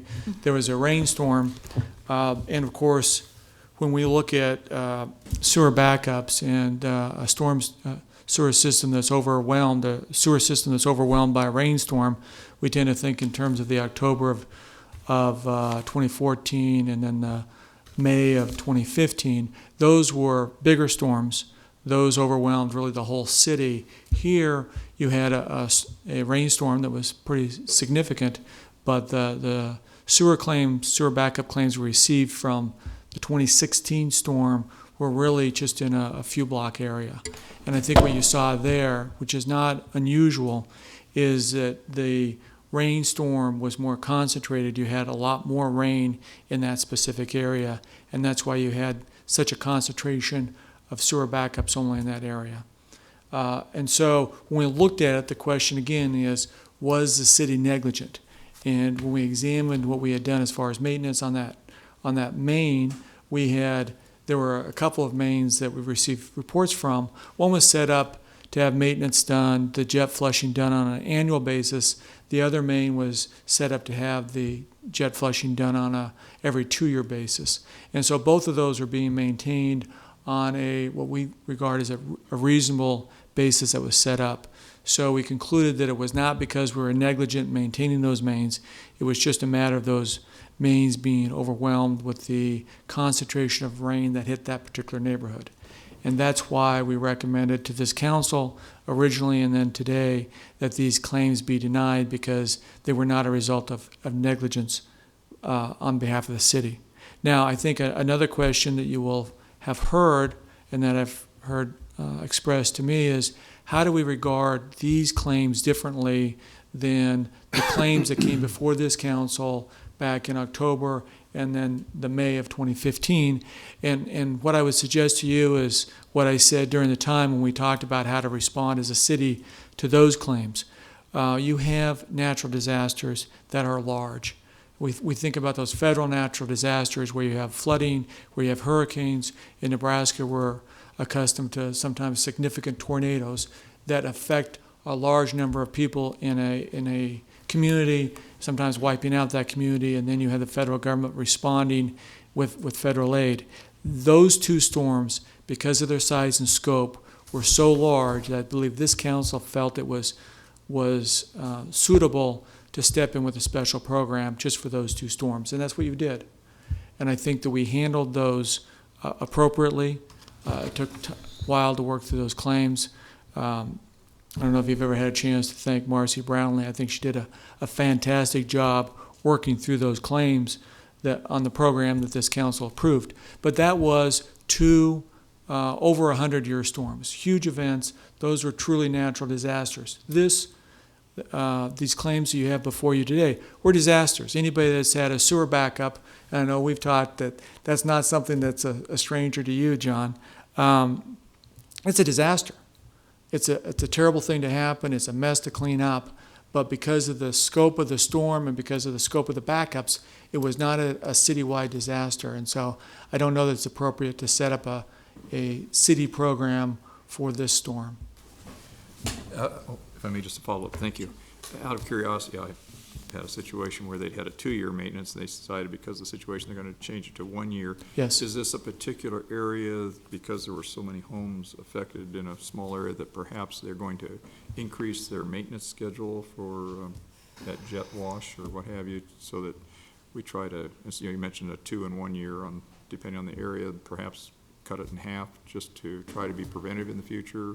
Well, I think they would if there was an idea that there were some roots coming in and that was contributing to the problem. But as I review the reports, there were no suggestion of roots being a contributory factor or any sort of a buildup of grease or something where stepping up the schedule would make a difference. I can tell you, though, that when you have this sort of a grouping, the Public Works takes some time to look at this area and ask themselves a series of questions about what they can do, if anything, to make sure this doesn't happen again. And I think they've gone through their checklist.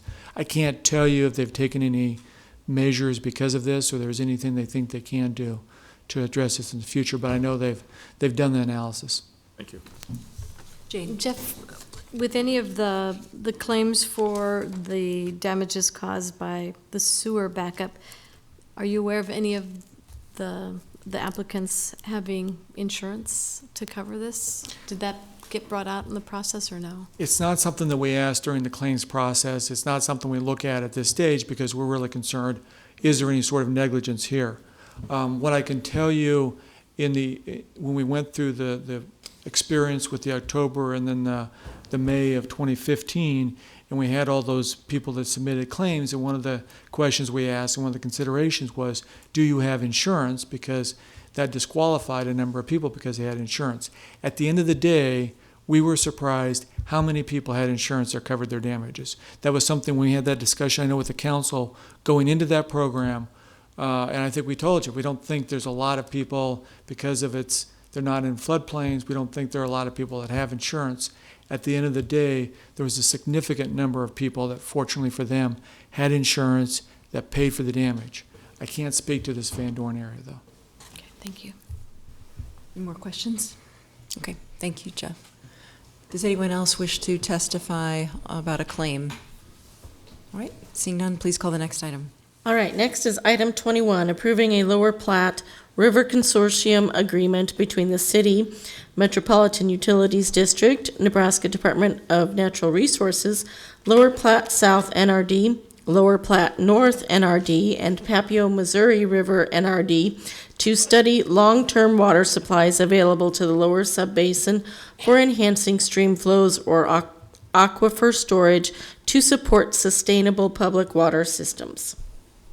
Good afternoon. Steve Owen with Public Works and Utilities.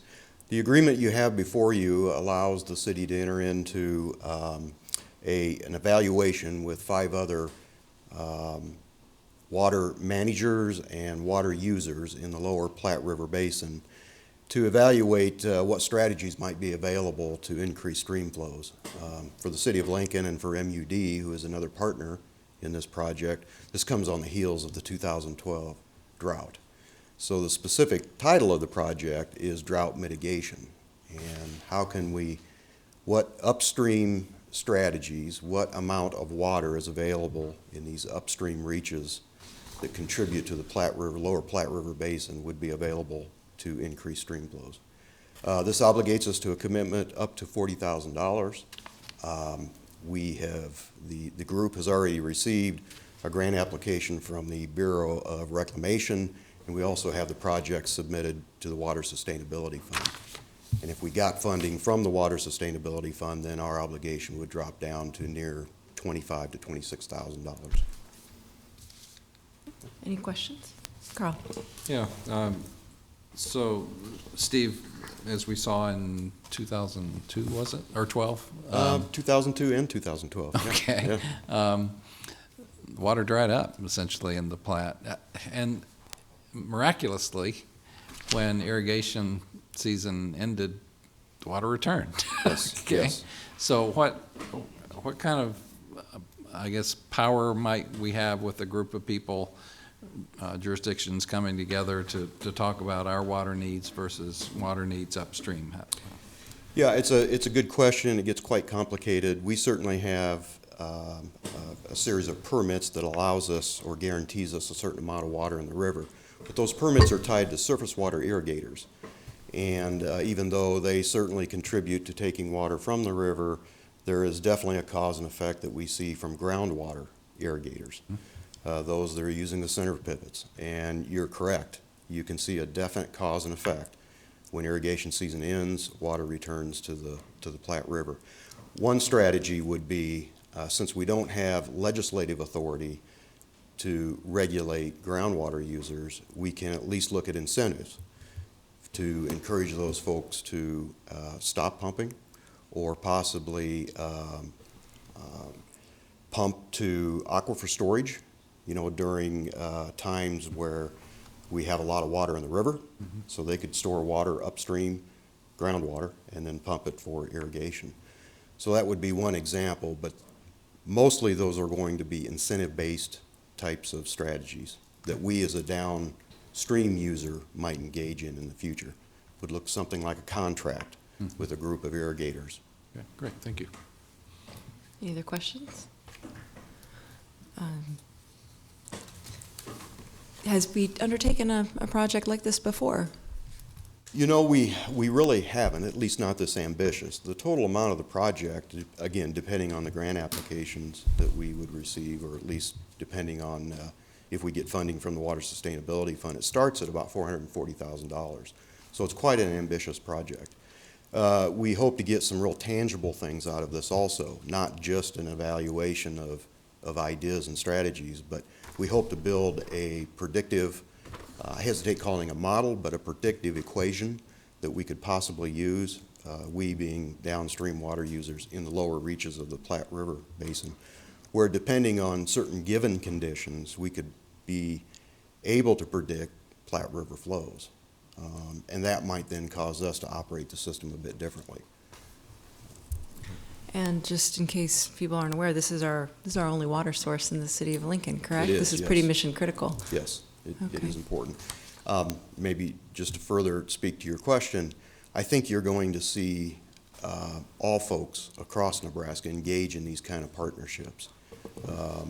Thankfully, we've had the NRDs across the state manage our groundwater resources. I think that's why you've not seen Nebraska end up where some of the western states have ended up. We've had some good partnerships. We've had some reasonable legislation that controls water use. And I think that's why you see at least us not having those problems. But I think in the future, we'll be entering into these kinds of studies and agreements and partnerships. Thank you for your efforts here and for the collaboration you're seeking and incentives. Appreciate it. Just a shout out to Glenn Johnson. This was really his thought process, and we all know what he has brought to water management here in the state. So, Thank you. Great head for it. Yeah. All right. Would anyone else like to speak to this item? All right, seeing none, please call the next item. All right, next then is our new item 21A, approving a transfer of appropriations in the amount of $30,000 from miscellaneous budget contingency to general expense legal services to cover anticipated legal fees related to a dispute regarding the 2016-18 city budget and related property tax rate for the 16-17 fiscal year. Okay. Could we have, do we want to have, I'm trying to think of what staff or applicant could put this on the, could speak to this briefly before we have testimony, and we do welcome your testimony. Just one moment. Would Steve, did you put this forward? Or was it the city attorney? Well, I think it was actually my office You guys that put both. that forward. But Why don't you guys I'm happy to have both? Steve answer any questions you might have. I think the fact sheet had your name on it. Yes, yes, it did. Yes.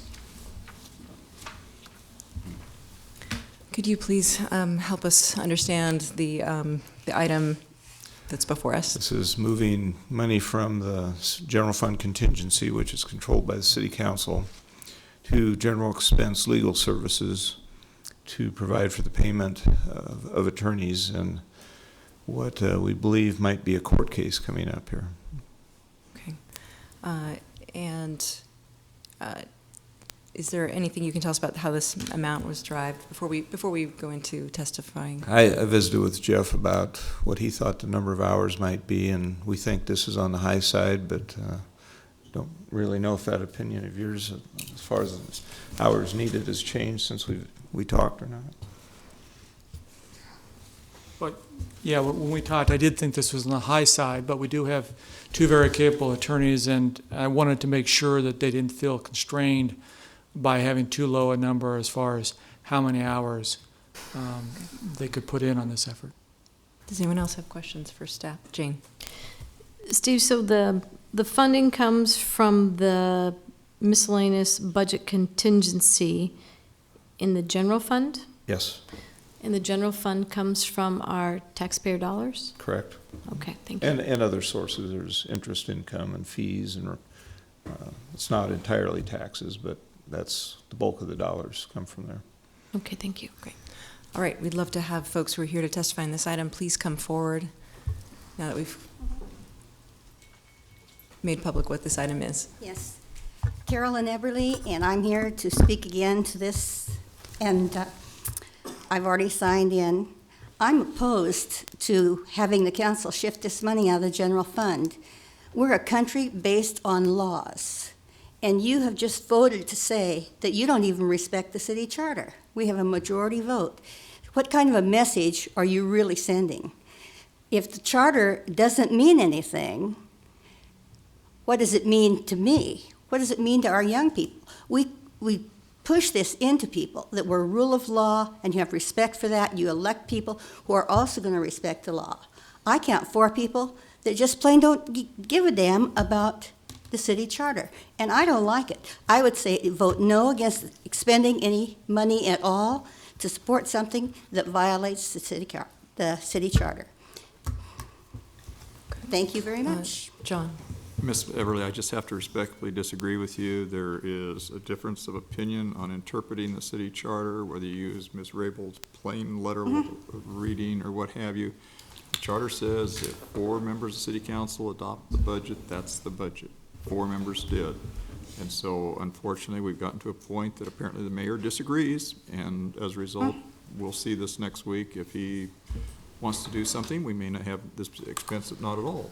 But I think unfortunately, because of differences of opinions, and there are a lot of lawyers who have opined on this, it's unfortunate. I agree with you 100%. And you know me, I'm Mr. Fiscal Conservative, but I do resent the implication that we're being criminals and we're not obeying the city charter. I do. There's an interpretation, difference of opinion here, and unfortunately, there comes a time sometimes, and again, if it gets to that, I'm sorry that it has, or it will, but that's in the mayor's bailiwick to do that and to send messages in social media and in the newspaper that 4 members of this council are disobeying the law. is not appropriate. It's not appropriate, and it may be in their opinion, but it hasn't been determined. This situation has never arisen in Lincoln's history. So again, I say that respectfully. I think it's important to have that clarification. I respect the clarification, and I also say that I think that it's disrespectful to try to fund something because you couldn't do it the other way. I think there's other ways. Why do we have to spend money to satisfy that? I'm tired of playing kick the can down the road. I don't like it. I don't think it's good government. Thank you. Thank you.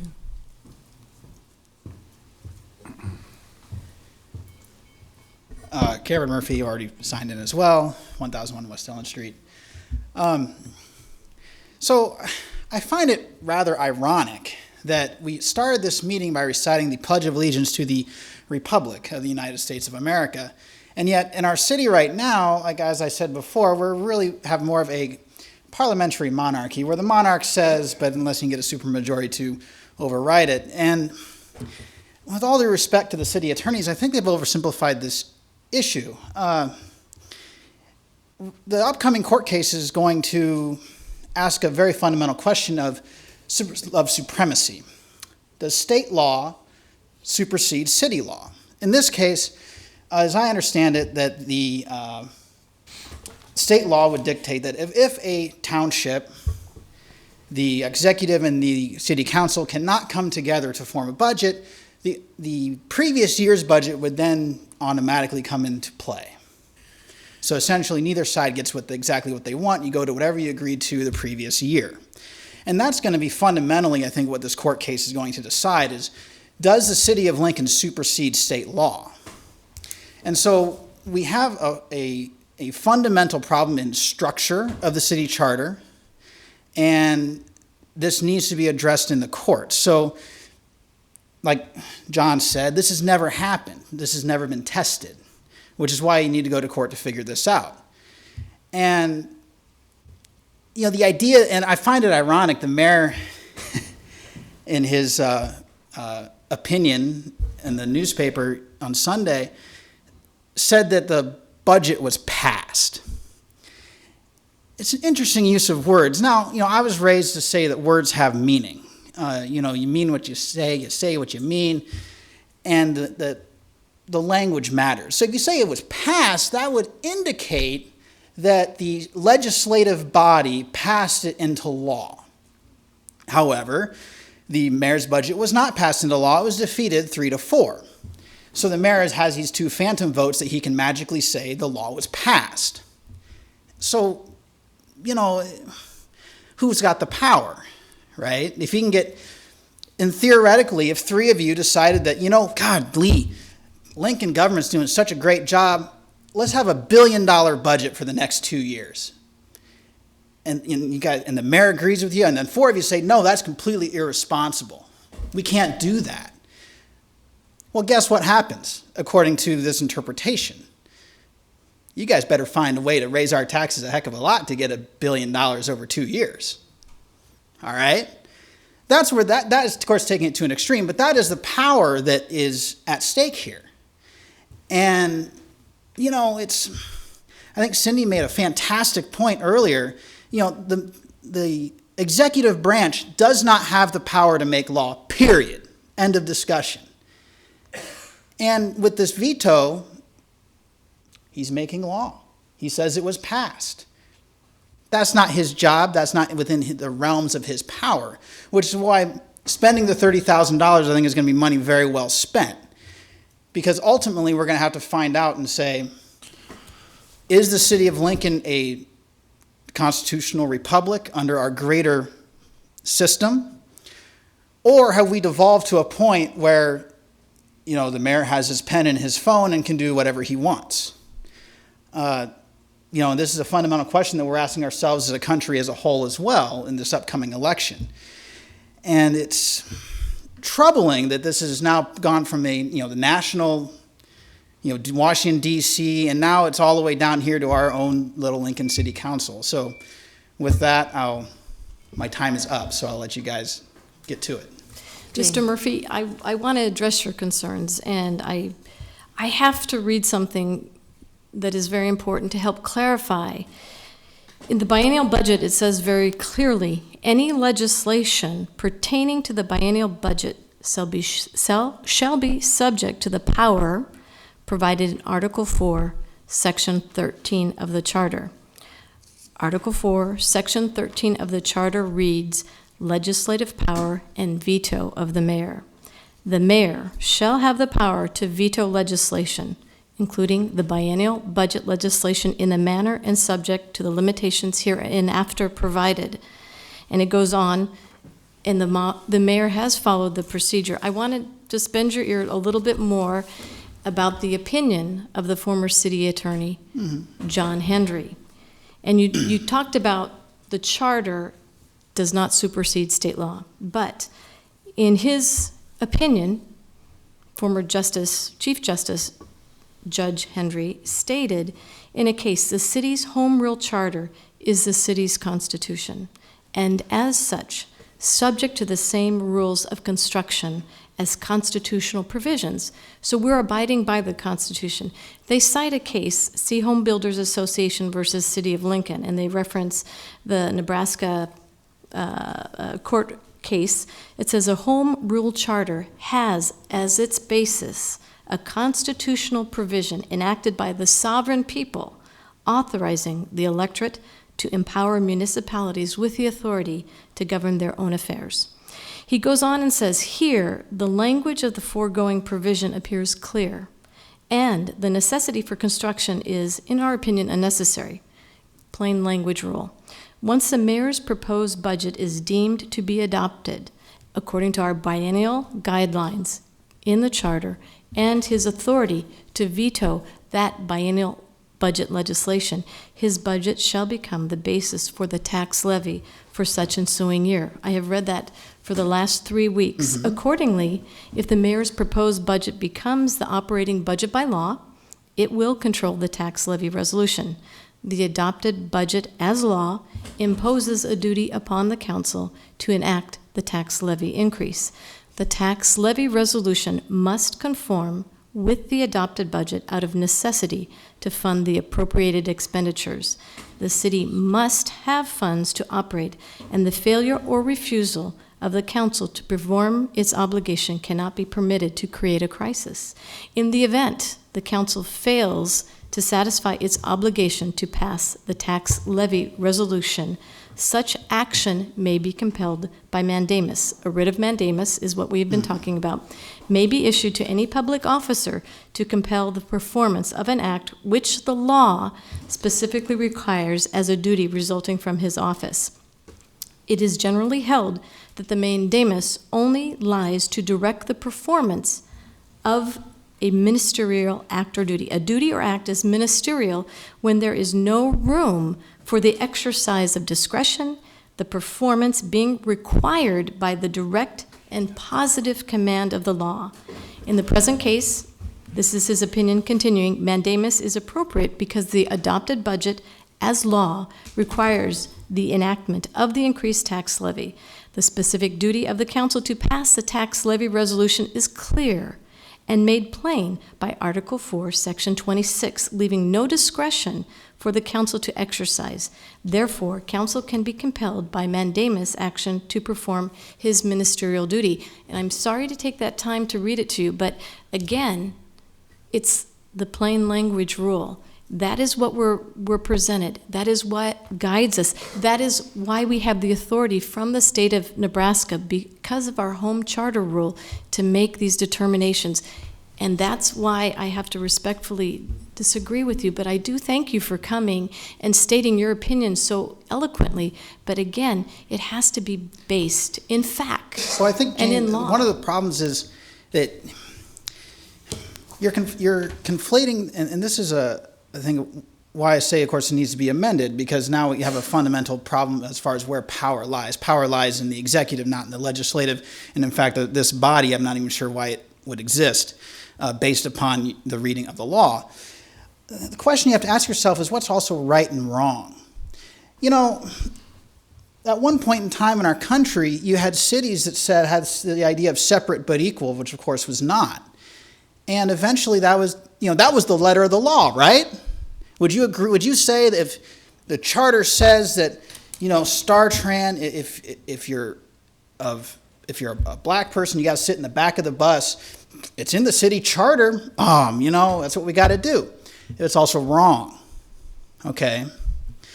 And so we have a problem of there's right and there's wrong, and this is why I referenced Charles de Montesquieu's Spirit of the Laws. If you want 1,200 pages of light reading, I highly suggest that you read it. All the lawyers in the room should have read it in law school. It's sort of the foundation of our entire civilization, just pointing that out. So what we have is a fundamental problem, and is we do not have a republic. We pledge allegiance to the republic. And this city, according to your reading of the charter in the plain language, describes a parliamentary monarchy, which is not a republic. So, Jane, you have to ask yourself this question. I don't think that's... Ask yourself this question. What's right and what's wrong? The right thing to do is to have taxation and budgeting be the power of the legislature, not the executive. The budget was never passed. It was, how shall we say, ordained by executive fiat. It was never passed by this body. So me as a taxpayer, ask yourself this: why should I have to pay taxes on a budget that was never passed by my representative body, U7? It's a fundamental problem. And unfortunately, I think there's an awful lot of our citizenry that isn't engaged. This room should be packed for this issue, because this is a fundamental issue of our civilization. Do we want to continue to be a republic and hopefully beat out the Roman Empire and make it to 500 years? Come on, let's go, guys. Okay? Or are we now Caesar, with the Senate as the people's traditions? All hail Caesar, or do we want to be a republic? And that's a question that you guys need to ask yourselves. And Jane, I have a feeling that you're not really fully grasping this reality, that this is a really big issue. It's not a matter of the letter of the law, it's the spirit of the law. So I would highly suggest, go read, I think it's chapter 4, so you don't have to read all 1,200 pages. Go read chapter 4 of the Spirit of the Laws, written by one of the greatest minds of all time. And ask yourself, in the city of Lincoln, are we abiding by the foundation of our civilization, the spirit of the laws from which our founders derived our federal constitution and the philosophy by which we have based our entire civilization? And this is why this court is so important, why this case is so important. Because we're going to ask ourselves, we're going to try to answer the question via the third branch of government, when the other two can't agree, of what kind of a civilization do we want to be? Do we want to be the Roman Empire of the Caesars, or do we want to be the Roman Republic?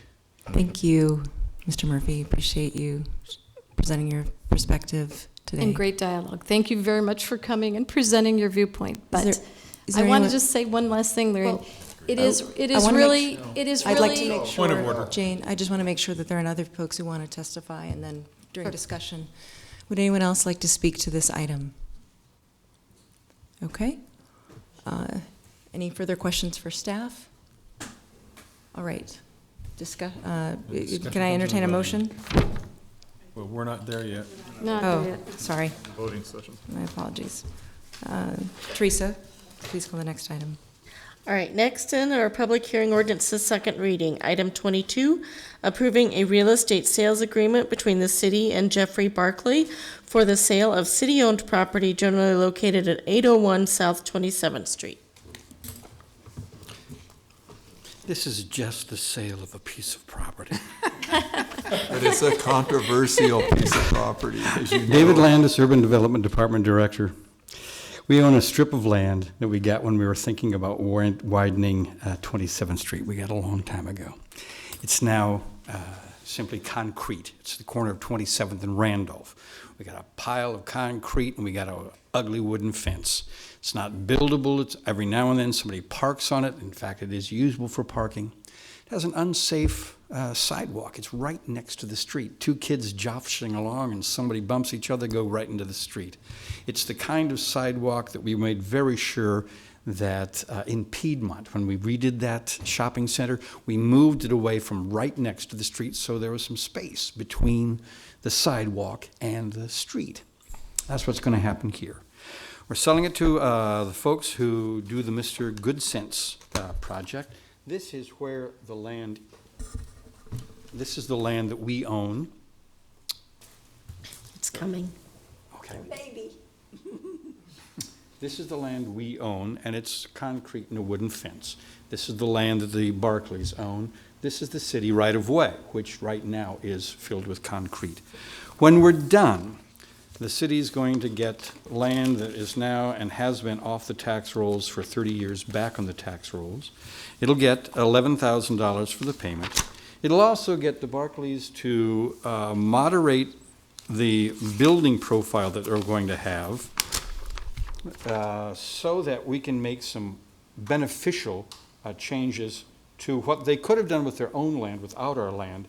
But with our land, we're going to get green space, we're going to get street trees, we're going to get an appropriate and a correctly placed sidewalk where it should be.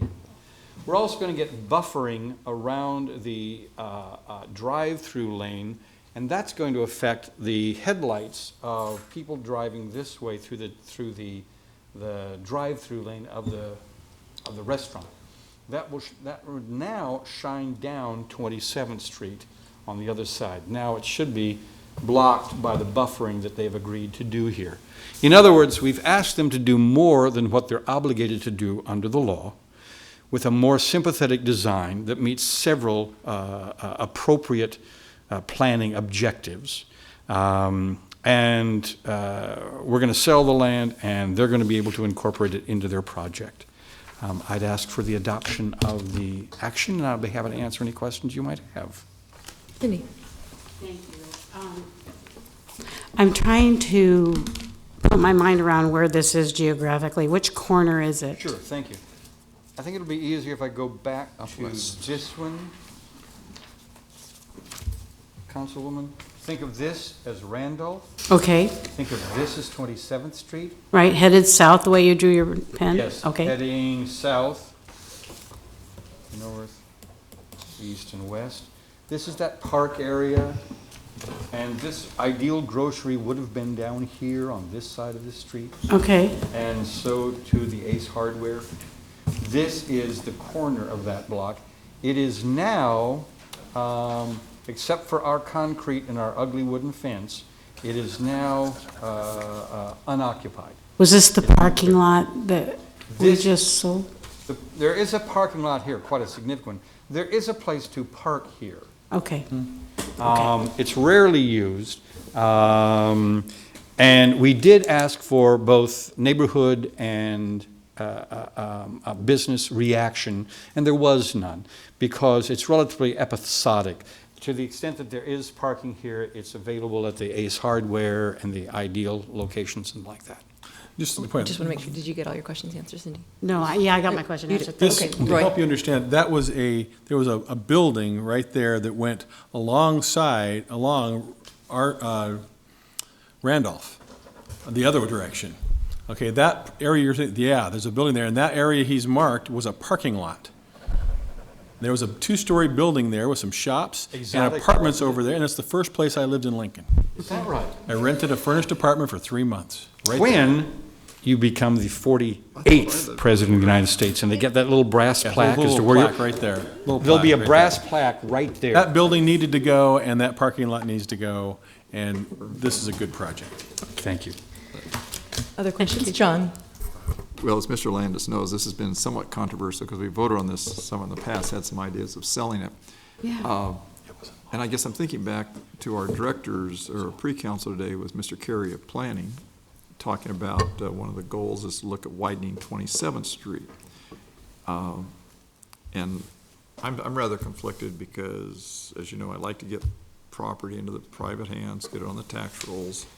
$11,000 for this, even with the work you're talking about. I don't know, how many square feet is that parcel that we have? Oh, I think we're probably talking about 18 feet here, something like that. And then this length of a lot line, which, I mean, maybe it's 50 feet, I'm guessing. So you think it's maybe, say, so 1,000 square feet? Something like that. I mean, on a corner, I would be more pleased if we were looking at some type of long-term lease or something, because you mentioned at the outset it's not buildable. Well, they're gonna be building on part of it. And I'm just thinking down the road on 27th Street of widening, I mean, this is one of the bottlenecks we have, is right in this 27th and Randolph area, if we were ever try to widen it. In the event that's the case, the building itself should be here, and this is to assist in a drive-through lane, a sidewalk, and some grass. That would be a. But if you are going to widen, you are going to have the difficulty of taking down building after building after building on that side. This is a remote possibility, and if so, this is a small piece compared to the cost the city's going to have to acquire the rest of the, or the next block, as it were. So I recall there was a knockdown, drag-out fight on the widening of 27th Street, and it seemed as if the dust has cleared, and this is not an area that I foresee we're going to enter back into that fray in either of our lifetimes. Yours being considerably longer than mine. Same lifetime, but, well, again, I'm just thinking, we talked, well, this morning, or earlier this afternoon, we talked about the widening of 27th Street, but I just, giving it up, when we had to buy it back, we'll buy it back. We said 11,000 will be 111,000. I mean, it is a corner location, and I think there's more value to that, but more importantly is the potential of 27th Street. And so I don't see why we don't do a long-term lease. So. Jane? I have a question. I think John's point is pretty valid. Is there, I can picture the intersection, but I can't picture the turn lanes. Does it have a designated left turn lane onto Randolph currently, or is? No. This is not that correct? What you have on this side is in fact a mirror of what would be here, which is, you've got about 7 feet of grass, and then you've got a sidewalk. And you get a parking lot. And that, so this, which is non-conforming to that, will become consistent with what we have here. So I guess in the future, would we need that additional room on 27th Street to create a designated left turn lane to improve that intersection, to increase the traffic flow through that intersection? That's, I think, your point. Not part of the if we've got to. Oh. I don't think No. turning lanes are implicated in this area. Okay. I will say this, that if you were to have a turn lane onto Randolph, you'd take it out of this area. But to do that, you would transform this entire block, and you would cut into what is now sidewalk and grass and right-of-way to create that turn lane. Looks like our planning director and long-range transportation. David Carey with the planning department. Just a point of clarification. At this time, we don't have any plans to widen 27th Street, and the material that we're talking about with the long-range transportation plan does not envision that widening either. That doesn't mean it will never happen, but I think when considering something like this, I think David already said it, the very remote possibility of that happening. And so I think when we looked at this project and this opportunity to sell the land and get a project to happen on it in as best a way possible with the screening and the sidewalk replacement and things like that, that this would be an appropriate activity to have there. So we're not really contemplating the need for that right away for any further widening of 27th Street through there. Not even to widen the intersection or expand? Well, and sure, and I don't have the numbers in front of me, but I would say that this intersection is not overwhelmed with traffic, so it's not one that's not a candidate for that at this time. This land, the one that we own, wouldn't be subject to a turning lane. If it was a turn this way, the land that would be implicated would be this. It can't be a turn this way because that land would be here. This is It is only at the end of this block that you would have that you would have a turn lane, but it would be way down here. This is, if you're traveling this way, it's at the beginning of the lane. If you're traveling this way, the turn lane would be on the other side of the street. There is no application of a turn lane in this corner of the block.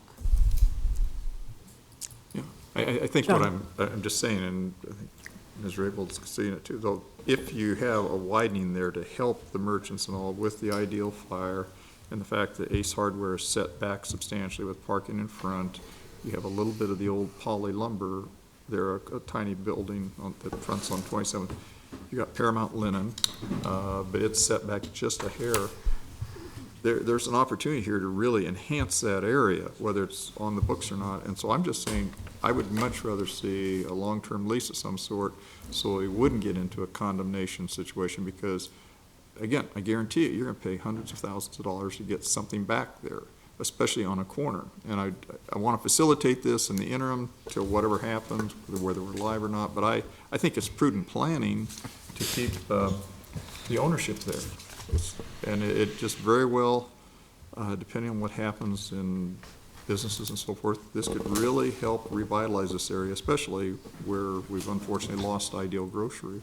If So that would in be the my event preference. the council was to not take that path, we wouldn't have a deal in the Barclays and we would go back to where we are now. Right now, we're a willing buyer and a willing seller, depending on what actions the council takes. Whether they'd be willing to do a long-term lease, which is something that they've framed the issue to us, and they've come to us and said, well, it's the land, we'd like to develop it. It's now a big patch of brown space that we own, and it's your ugly fence, and it's an unsafe sidewalk and some parking that's ill-used, and we'd like to invest and put money in it, but we'd like to buy the land. So we did not counteroffer, how about 99-year lease, with us being able to get out of it whenever we want to broaden 27th Street, which is the only way that the 99-year lease would fit. We didn't counteroffer that, and if we made a mistake, you are about to tell us that we screwed up, and we'll live with that result.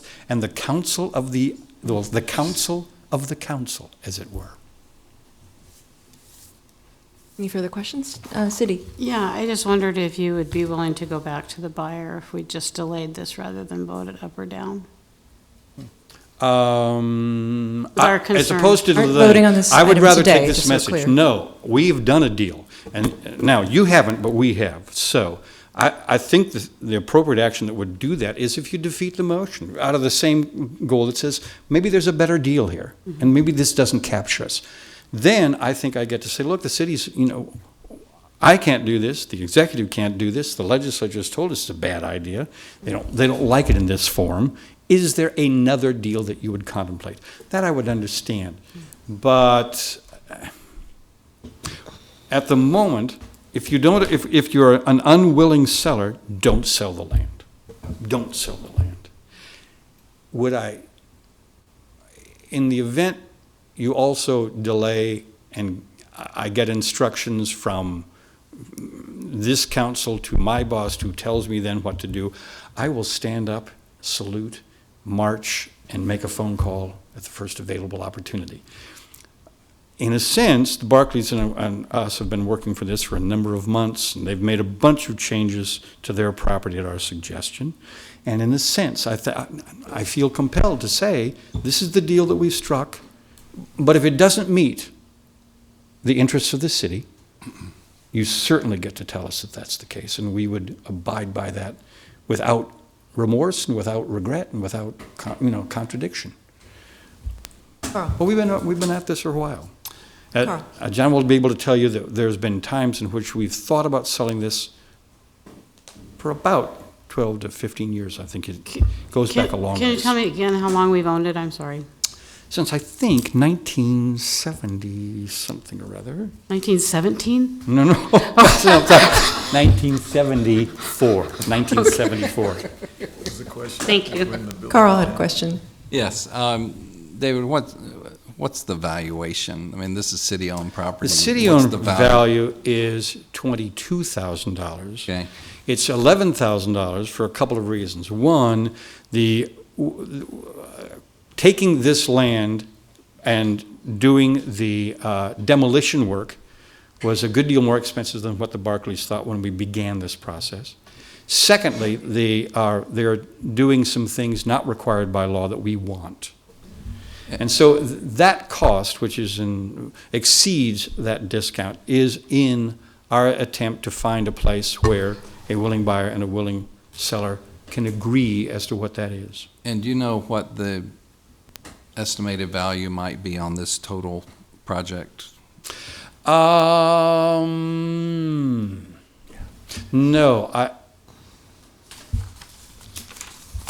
the cost of the new building, I can't tell you what the cost of the new building is. It is, it occupies this amount of space, and I'm going to guess that if you were looking at that, I'm going to guess Councilman Camp would be a better guess as to how much one would spend for that structure than I would. I'm going to guess 350,000, and then you have to purchase all the inventory and equipment, so maybe close to 450,000. Their investment, I would guess. I should have on the high said side. Councilwoman Raybold There, that's and okay. Councilman Camp. We have a partnership. We work. here on There this. we go. Yes, clearly the commercial corner over here. That's why they put us over here. Any further questions for staff? All right, thank you. Thank you. Would anyone like to speak to this item? All right, seeing none, please call the next item.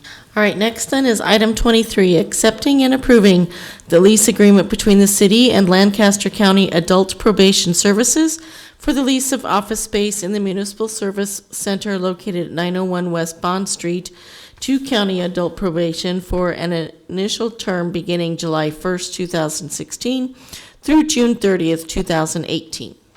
Steve Hupka, Finance Director. I think we have an easy item here for you. This is County Adult Probation is leasing 7,000 square feet of space at the MSC. It's on the mezzanine level of the facility. It's an area that was not programmed or desired by any city tenant at this time. It's $70,000 a year, $10 a square foot. They're responsible for any renovations, but we do pay the utilities and so on for that rate. But it's a somewhat higher rate than city tenants are paying. So it's a very desirable situation for us to lease this for a 2-year agreement. One of the things I should point out is that because of the tax-free bonds that we issued for this facility, we only have a limited number of types of tenants that can occupy that space. We have Experian, which is a private tenant, but everybody else pretty much has to be government, and that's government except for the federal government. So we have the county and the schools and the city that can occupy that, and this is obviously a county tenant. So we'd hope you would approve this agreement. Okay. Any questions? All right, thank you. Would anyone else like to speak to this item? All right, seeing none, please call the next item. That concludes our public hearing. We can move into the voting session then.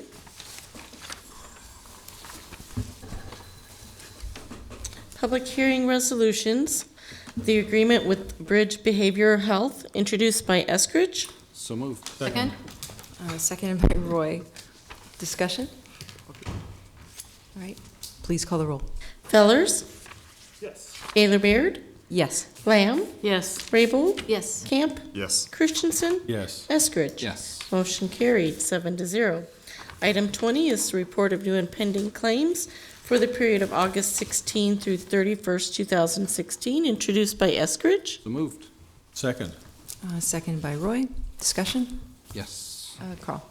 Yes, Mrs. Roberts claimed that she brought, according to state law, we need to have demonstrated that there's negligence involved by the city's part to be responsible. And as I understand the facts, there was an incident that happened the previous day to yours. It was called in that day. They came out and made the repair the following day after your incident.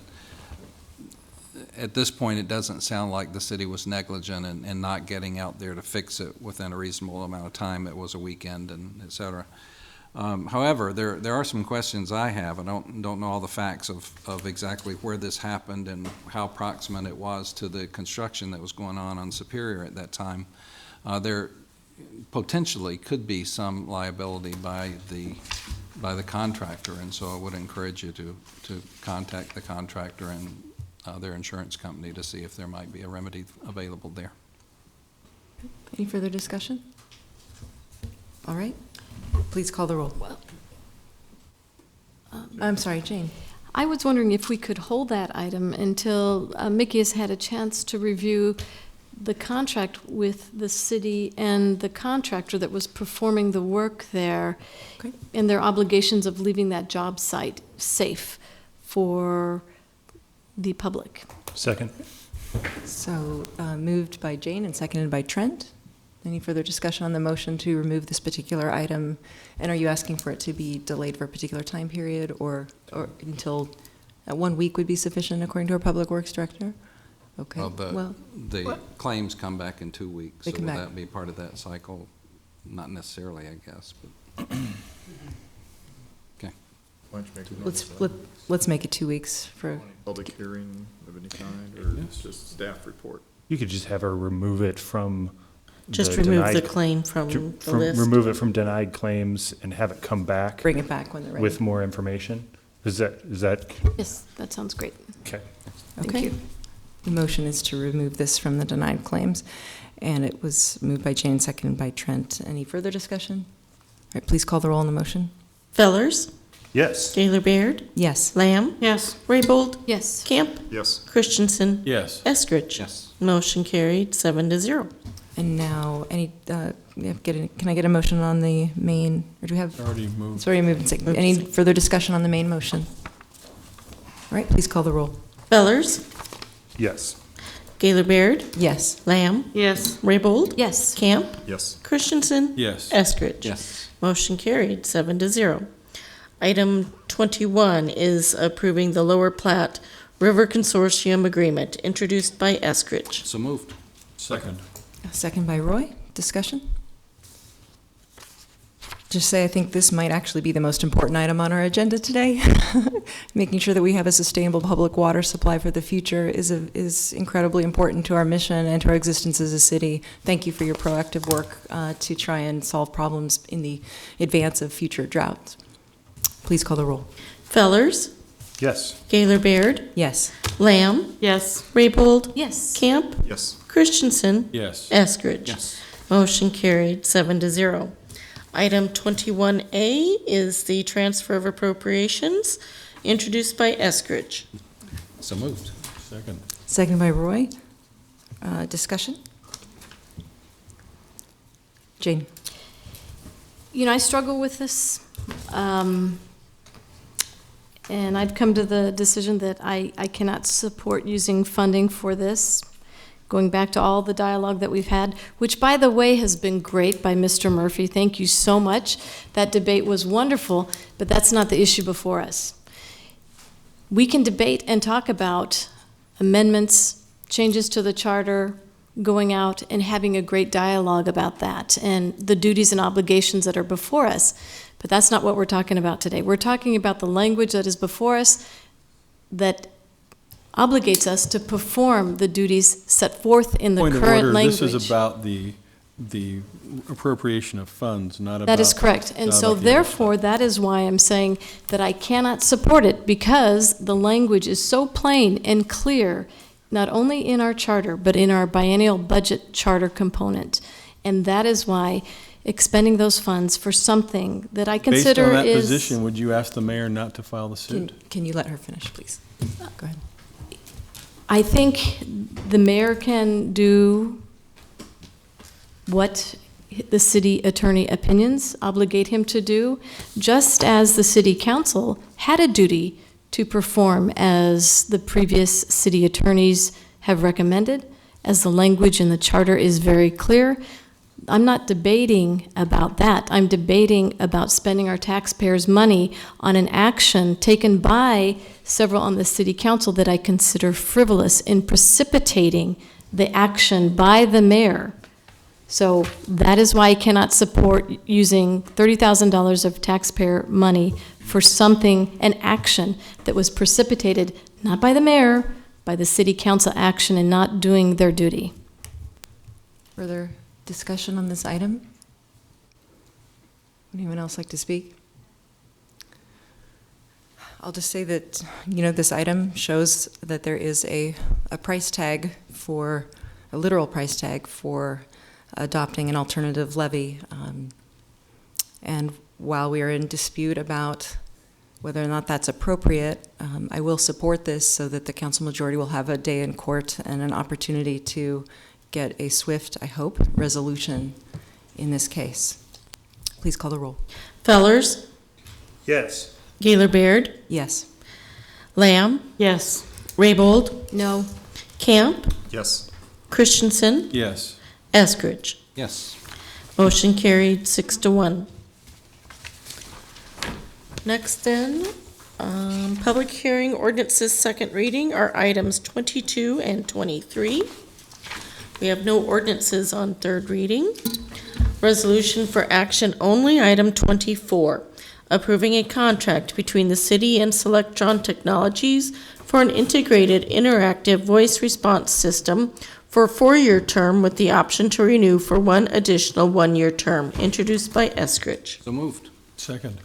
Seconded by Roy. Discussion? Cindy? Thank you. We delayed this for action only from last week because there was a question about whether this particular IVR system had been amended from the budget, and I received word back this afternoon from Chad Blahawk that this would not be affected. There was no indication in the changes that were made that would eliminate this particular program. So I'm glad to have that answered. All right, any further discussion? All right, please call the roll. Fellers, Yes. Gaylor Baird, Yes. Lamb, Yes. Raybold, Yes. Camp, Yes. Christensen, Yes. Eskridge. Yes. Motion carried 7-0. Resolutions on first reading are items 25 through 27. Our ordinance on first reading is item 28. Madam Chair, I move for adjournment. Second. Moved by John and seconded by everybody. But we'll give that one to Cindy. Please call the roll. Fellers, Yes. Gaylor Baird, Yes. Lamb, Yes. Raybold, Oh, yeah. Camp, Yes. Christensen, Yes. Eskridge. I like that.